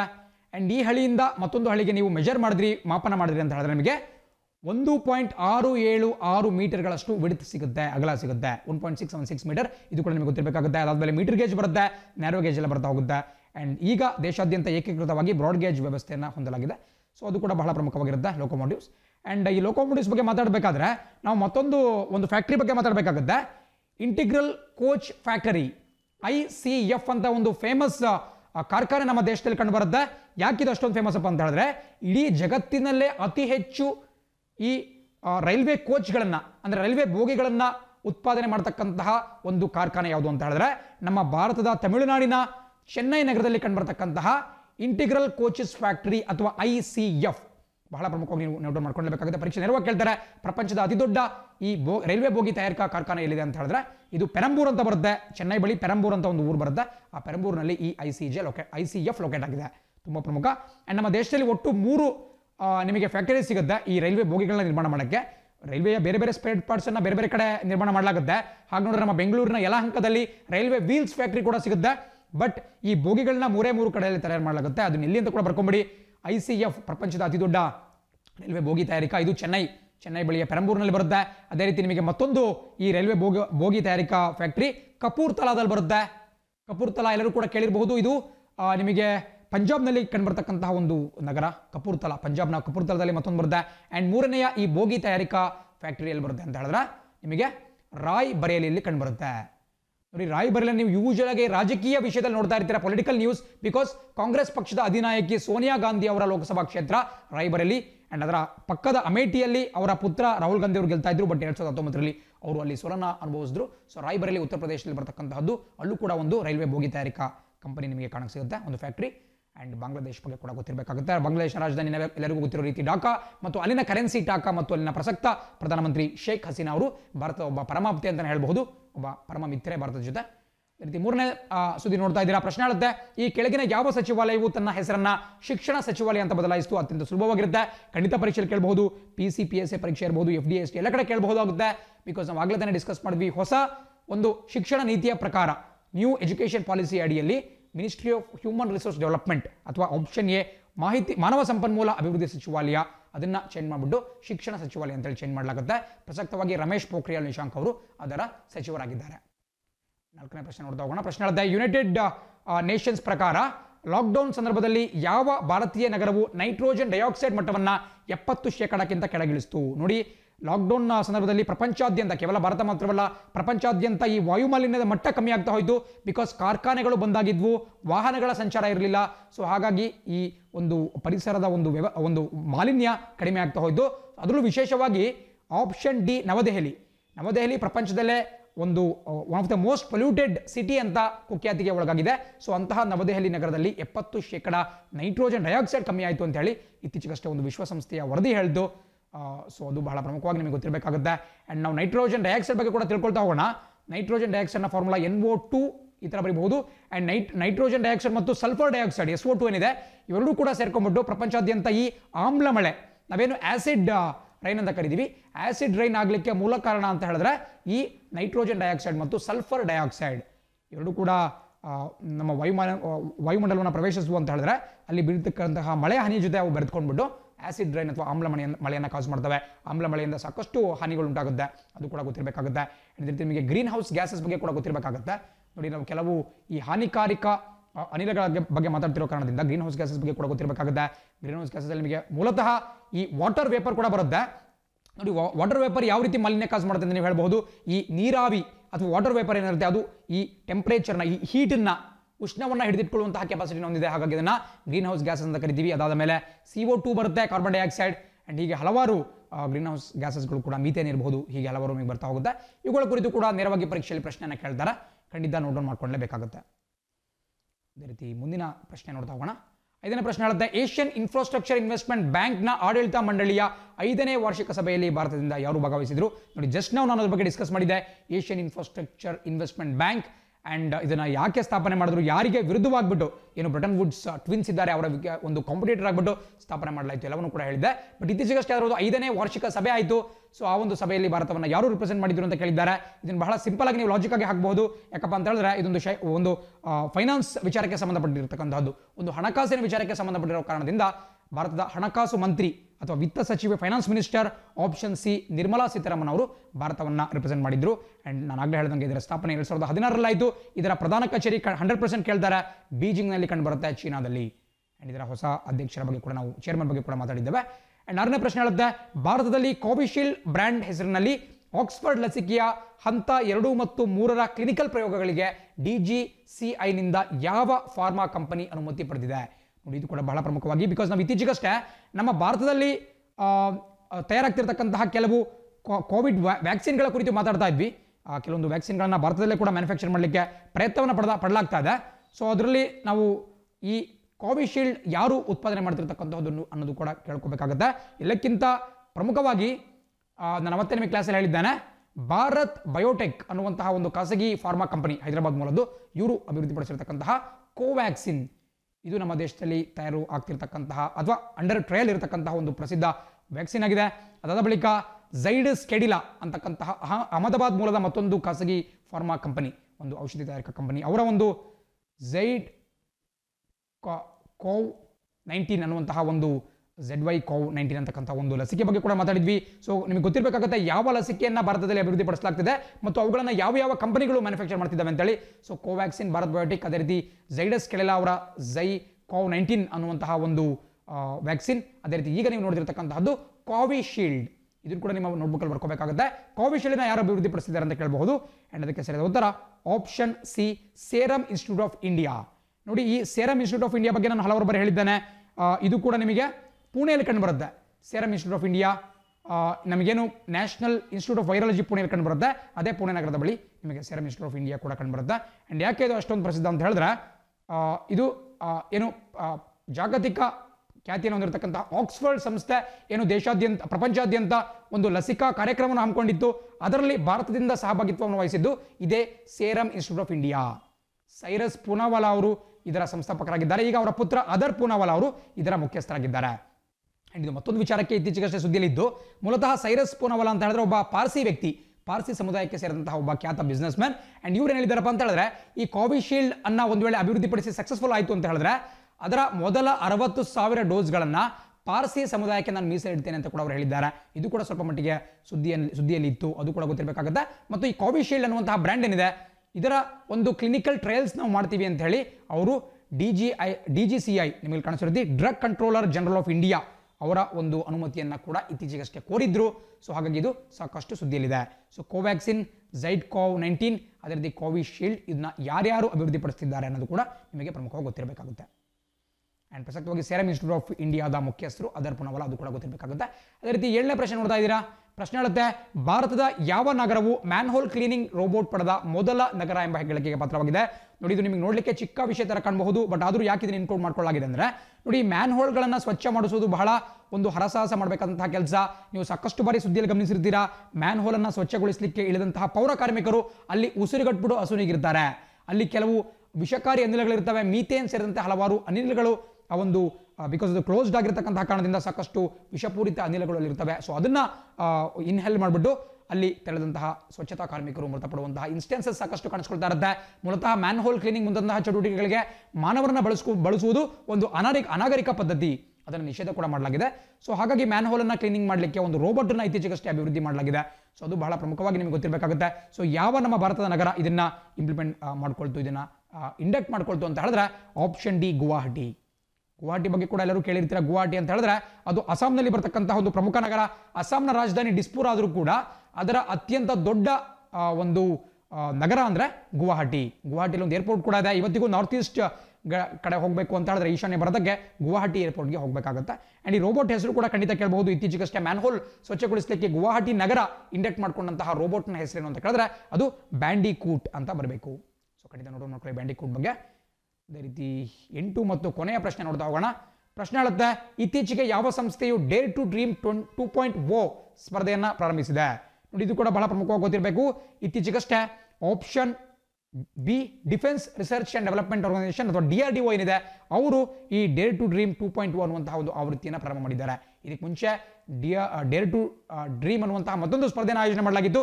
ಅದರ 2ನೇ ಆವೃತ್ತಿಯಾಗಿ ಈ ಡೇರ್ ಟು ಡ್ರೀಮ್ 2.0 ಸ್ಥಾಪನೆ ಮಾಡಲಾಗಿದೆ. ಆ್ಯಂಡ್ ಖಂಡಿತ ಪರೀಕ್ಷೆಯಲ್ಲಿ ಕೇಳಬಹುದು, ಇದು ಯಾವ ವಿಚಾರಕ್ಕೆ ಸಂಬಂಧಪಟ್ಟಿದೆ ಅಂತ ಹೇಳಿದ್ರೆ ಇದರಲ್ಲಿ 2 ಕ್ಯಾಟಗರಿ ಬರುತ್ತೆ. ಒಂದು ಸ್ಟಾರ್ಟ್ಅಪ್ಸ್, ಹಿಂದೆ ಕೂಡ ಹೇಳಿದ್ದೇನೆ, ಸ್ಟಾರ್ಟ್ಅಪ್ ಅಂತ ಹೇಳಿದ್ರೆ ಒಂದು ನವೋದ್ಯಮ ಅಂತ ಕರೀಬಹುದು. ಸೊ ಒಂದು ಕ್ಯಾಟಗರಿಯಲ್ಲಿ ಈ ಉದ್ಯಮಗಳು ತಮ್ಮಲ್ಲಿರ್ತಕ್ಕಂತಹ ನವೀನ ಐಡಿಯಾಗಳನ್ನು, ಒಂದು ವಿನೂತನ ಐಡಿಯಾಗಳನ್ನು ಅಲ್ಲಿ ಅವರು ಪ್ರಚುರಪಡಿಸಬಹುದು. ಆ್ಯಂಡ್ 2ನೇ ಕ್ಯಾಟಗರಿಯಲ್ಲಿ ಇಂಡಿವಿಜುವಲ್ಸ್ ಬರ್ತಾರೆ, ಅಂದರೆ ವೈಯಕ್ತಿಕ ಒಂದು ಕ್ಯಾಟಗರಿಯಲ್ಲಿ ಕೂಡ ಜನ ಹೋಗಬಹುದು. ಸೊ ಸ್ಟಾರ್ಟ್ಅಪ್ಸ್ ಯಾವ ವಿಚಾರಕ್ಕೆ ಅಂತ ಹೇಳಿದ್ರೆ, ನಿಮಗೆ ಗೊತ್ತಿರೋ ರೀತಿ defence research and development organisation ಇರತಕ್ಕಂತಹದ್ದೇ ನಮ್ಮ ದೇಶದ ರಕ್ಷಣಾ ವಿಭಾಗಕ್ಕೆ ಸಂಬಂಧಪಟ್ಟಂತಹ ಕೆಲವೊಂದು ಸಂಶೋಧನೆಗಳನ್ನ ಮಾಡಲಿಕ್ಕೆ. ಸೊ ಹಾಗಾಗಿ ಇದು ಈ ಒಂದು ರಂಗಕ್ಕೆ ಸಂಬಂಧಪಟ್ಟಂತೆ ನಮ್ಮ ರಕ್ಷಣಾ ರಂಗಕ್ಕೆ ಸಂಬಂಧಪಟ್ಟಂಥ ಯಾವುದಾದ್ರೂ ಹೊಸ ಐಡಿಯಾ ಇತ್ತು ಈ ವ್ಯಕ್ತಿಗಳಲ್ಲಿ ಅಥವಾ ಸ್ಟಾರ್ಟ್ಅಪ್ಸ್ಗಳಲ್ಲಿ ಅಂತ ಹೇಳಿದ್ರೆ ಅವರು ಈ ಒಂದು ಕಾಂಪಿಟೇಷನಲ್ಲಿ ಪಾಲ್ಗೊಳ್ಬಹುದು ಮತ್ತು ವಿನ್ ಆದರು ಅಂತ ಹೇಳಿದ್ರೆ 5 ಲಕ್ಷವರೆಗಿನ ಒಂದು ಬಹುಮಾನವನ್ನು ಕೂಡ ಪಡ್ಕೊಳ್ಬಹುದು. ಸೊ ಹೀಗೆ ಬೇರೆ ಬೇರೆ ಕ್ಯಾಟಗರಿ ಇರುತ್ತೆ. ಇದರಲ್ಲಿ ಸರ್ಕಾರ ಕೂಡ ಅವರಿಗೊಂದು ಉತ್ತೇಜನವನ್ನು ಕೊಡುತ್ತೆ. ಜಸ್ಟ್ ನಮ್ಮ ದೇಶದಲ್ಲಿ ಈ research and development R&D defence ಸೆಕ್ಟರ್ನಲ್ಲಿ R&D ಇಂಪ್ರೂವ್ ಆಗಲಿ ಅನ್ನುವಂಥ ಉದ್ದೇಶದಿಂದ DRDO ಇಂತಹ ಕೆಲಸವನ್ನು ಮಾಡ್ತಾ ಇದೆ. ಆ್ಯಂಡ್ DRDOನ ಪ್ರಧಾನ ಕಚೇರಿ ನವದೆಹಲಿಯಲ್ಲಿದೆ ಮತ್ತು ಅದರ ಪ್ರಸಕ್ತ ಚೇರ್ಮನ್ ಯಾರು ಅಂತ ಹೇಳಿದ್ರೆ G. ಸತೀಶ್ ರೆಡ್ಡಿ ಅವರು, ಪ್ರಖ್ಯಾತ ಸೈಂಟಿಸ್ಟ್ G. ಸತೀಶ್ ರೆಡ್ಡಿ ಅವರು DRDOನ ಮುಖ್ಯಸ್ಥರು ಕೂಡ ಆಗಿದ್ದಾರೆ. ಆ್ಯಂಡ್ ಅದೇ ರೀತಿ ನಿನ್ನೆ ಕ್ಲಾಸ್ನಲ್ಲಿ ಮತ್ತೊಂದು ಮಿಸ್ಟೇಕ್ ಬಗ್ಗೆ ಮಾತಾಡಲಾಗ್ತಾ ಇದ್ದು, ಕೆಳಗೆ ಕಮೆಂಟಲ್ಲಿ ಒಬ್ಬರು ಕಮೆಂಟನ್ನು ಕಾಲ್ ಮಾಡಿದ್ರು, ಅವರಿಗೆ ತುಂಬ ಥ್ಯಾಂಕ್ಸ್ ಹೇಳಕ್ಕೆ ಇಷ್ಟಪಡ್ತೀನಿ. ಬಿಕಾಸ್ ನೋಡಿ, ನಿನ್ನೆ ಹಿಂದೂ ಪೇಪರ್ನಲ್ಲಿ ಬಂಡೀಪುರ್ ಅತಿ ಹೆಚ್ಚು ಹುಲಿಗಳನ್ನು ಹೊಂದಿದೆ ಅಂತ ಹೇಳಿ ಹೆಡ್ಡಿಂಗ್ನಲ್ಲಿ ಕೊಡಲಾಗಿತ್ತು. ಬಟ್ ಕಂಟೆಂಟ್ನಲ್ಲಿ ಬಂಡೀಪುರ್ಗಿಂತ ಜಾಸ್ತಿ ನಾಗರಹೊಳೆ ಟೈಗರ್ ರಿಸರ್ವ್ ಅಥವಾ ನಾಗರಹೊಳೆ ಹುಲಿ ಸಂರಕ್ಷಿತ ಪ್ರದೇಶ ಹೆಚ್ಚಿನ ಹುಲಿಗಳನ್ನು ಕೊಡಲಾಗಿದೆ ಅಂತ ಕೊಡಲಾಗಿತ್ತು. ಸೊ ಸ್ವಲ್ಪ ಕನ್ಫ್ಯೂಷನ್ ಇದ್ದು, ಸೊ ಅದನ್ನು ಮತ್ತೆ ಇವತ್ತು ಇಂಟರ್ನೆಟಲ್ಲಿ ಸರ್ಚ್ ಮಾಡಿದಾಗೂ ಕೂಡ ಕೆಲವೊಂದು ಪತ್ರಿಕೆಗಳಲ್ಲಿ ಡೆಕ್ಕನ್ ಹೆರಾಲ್ಡ್ನಲ್ಲಿ ಬಂಡೀಪುರದಲ್ಲಿ ಅತಿ ಹೆಚ್ಚು ಅಂತ ಕೊಡಲಾಗಿದೆ, ಬಟ್ ನಾಗರಹೊಳೆಯಲ್ಲಿ ಅತಿ ಹೆಚ್ಚು ಅಂತೇಳಿ ಇನ್ನಿತರ ಕೆಲವು ಪತ್ರಿಕೆಗಳಲ್ಲಿ ಕೊಡಲಾಗಿದೆ. ಆ್ಯಂಡ್ 2018ರ ಒಂದು ಡೀಟೇಲ್ಸನ್ನು ಕೂಡ ನೀವು ನೋಡೋದಾದ್ರೆ ಅಲ್ಲೂ ಕೂಡ ಕ್ಲಾರಿಟಿ ಸಿಗ್ತಾ ಇಲ್ಲ. ಹಲವಾರು ಕಡೆಗಳಲ್ಲಿ ಬಂಡೀಪುರ ಮತ್ತು ಕೆಲವು ಕಡೆಗಳಲ್ಲಿ ನಾಗರಹೊಳೆ ಅಂತ ಕೊಡಲಾಗ್ತಾ ಇದೆ. ಆ್ಯಂಡ್ ಅಷ್ಟೇ ಅಲ್ಲ, ಈವನ್ ಇಡೀ ನಮ್ಮ ದೇಶದಲ್ಲಿ ಅತಿ ಹೆಚ್ಚು ಹುಲಿಗಳು ಎಲ್ಲಿದೆ ಅಂತ ನೀವು ಹುಡುಕ್ತಾ ಹೋಗೋದಾದ್ರೆ ಏನು 2018ರ ಹುಲಿ ಗಣತಿ ಮಾಡಿದ್ರು, ಅದರ ರಿಸಲ್ಟ್ನ 2019ರಲ್ಲಿ ಡಿಕ್ಲೇರ್ ಮಾಡಲಾಯಿತು. ಬಟ್ ಆ ಒಂದು ರಿಪೋರ್ಟ್ ಪ್ರಕಾರ ಮಧ್ಯಪ್ರದೇಶದ ಪೆಂಚ್ ಅನ್ನುವಂತಹ ಒಂದು ವೈಲ್ಡ್ ಲೈಫ್ ರಿಸರ್ವ್ ಅಥವಾ ಅಲ್ಲಿನ ಒಂದು ಹುಲಿ ಸಂರಕ್ಷಿತ ಅರಣ್ಯದಲ್ಲಿ ಅತಿ ಹೆಚ್ಚು ಹುಲಿಗಳಿದ್ದಾವೆ ಅಂತೇಳಿ ಅವಾಗ ಹೇಳಲಾಗಿತ್ತು. ಬಟ್ ನಿನ್ನೆ ರಿಲೀಸ್ ಮಾಡಿದಂತಹ ಹೊಸ ವರದಿಯಲ್ಲಿ 2020ರಲ್ಲಿ ಉತ್ತರಾಖಂಡದ ಕಾರ್ಬೆಟ್ ನ್ಯಾಷನಲ್ ಪಾರ್ಕ್ ಏನಿದೆ, ಕಾರ್ಬೆಟ್ ಟೈಗರ್ ರಿಸರ್ವ್, ಅಲ್ಲಿ ಅತಿ ಹೆಚ್ಚು ಹುಲಿಗಳಿದ್ದಾವೆ ಅಂತ ಕೊಡ್ತಿದ್ದಾರೆ. ಸೊ ಇದೊಂದು ಗೊಂದಲಕಾರಿಯಾಗಿದೆ. ಇದು ಸರ್ಕಾರ ಹೊರಡಿಸಿರ್ತಕ್ಕಂತಹ ಇನ್ಫಾರ್ಮೇಷನ್ ಸ್ವಲ್ಪ ಗೊಂದಲಗಳಿದೆ. ಸೊ ಹಾಗಾಗಿ ಅದನ್ನು ಸ್ವಲ್ಪ ವಿವೇಚನೆ ಬಳಸ್ಬಿಟ್ಟು ನೀವು ಅರ್ಥ ಮಾಡ್ಕೋಬೇಕು ಅಂತ ಒಂದು ರಿಕ್ವೆಸ್ಟ್ ಮಾಡ್ತೀನಿ. ಸೊ ಇಂತಹ ಕೆಲವು ಮಿಸ್ಟೇಕ್ಸ್ ಕ್ರೀಪ್ ಅಪ್ ಆಗಿಬಿಟ್ಟಿದ್ರೆ ನೀವು ಖಂಡಿತ ಅದನ್ನು ನನ್ನ ಗಮನಕ್ಕೆ ತನ್ನಿ. ನಾನು ನೆಕ್ಸ್ಟ್ ಕ್ಲಾಸಲ್ಲಿ ಕರೆಕ್ಟ್ ಮಾಡ್ಕೊಳ್ತೀನಿ. ಸೊ ದಟ್ ಯಾರಿಗೂ ಅದರಿಂದ ಒಂದು ಎಕ್ಸಾಮ್ಸ್ನಲ್ಲಿ ಮಾರ್ಕ್ಸ್ ಮಿಸ್ ಆಗಬಾರ್ದು. ಸೊ ಈ ಹುಲಿ ಬಗ್ಗೆ ಸ್ವಲ್ಪ ಯಾವುದಕ್ಕೂ ನೀವು ಸರ್ಚ್ ಮಾಡಬೇಕಾಗುತ್ತೆ. ಆ್ಯಂಡ್ ಇದರೊಂದಿಗೆ ಇವತ್ತಿನ ಪ್ರಮುಖ ದಿನಪತ್ರಿಕೆಗಳ ವಿಶ್ಲೇಷಣೆ ಮುಕ್ತ ಆಗುತ್ತೆ. ನಾಳೆ ಇದೇ ಸಮಯಕ್ಕೆ ನಿಮ್ಮನ್ನು ಮತ್ತೆ ಭೇಟಿ ಮಾಡ್ತೀನಿ. Thanks for watching the video. C on the flip side. Jai Hind.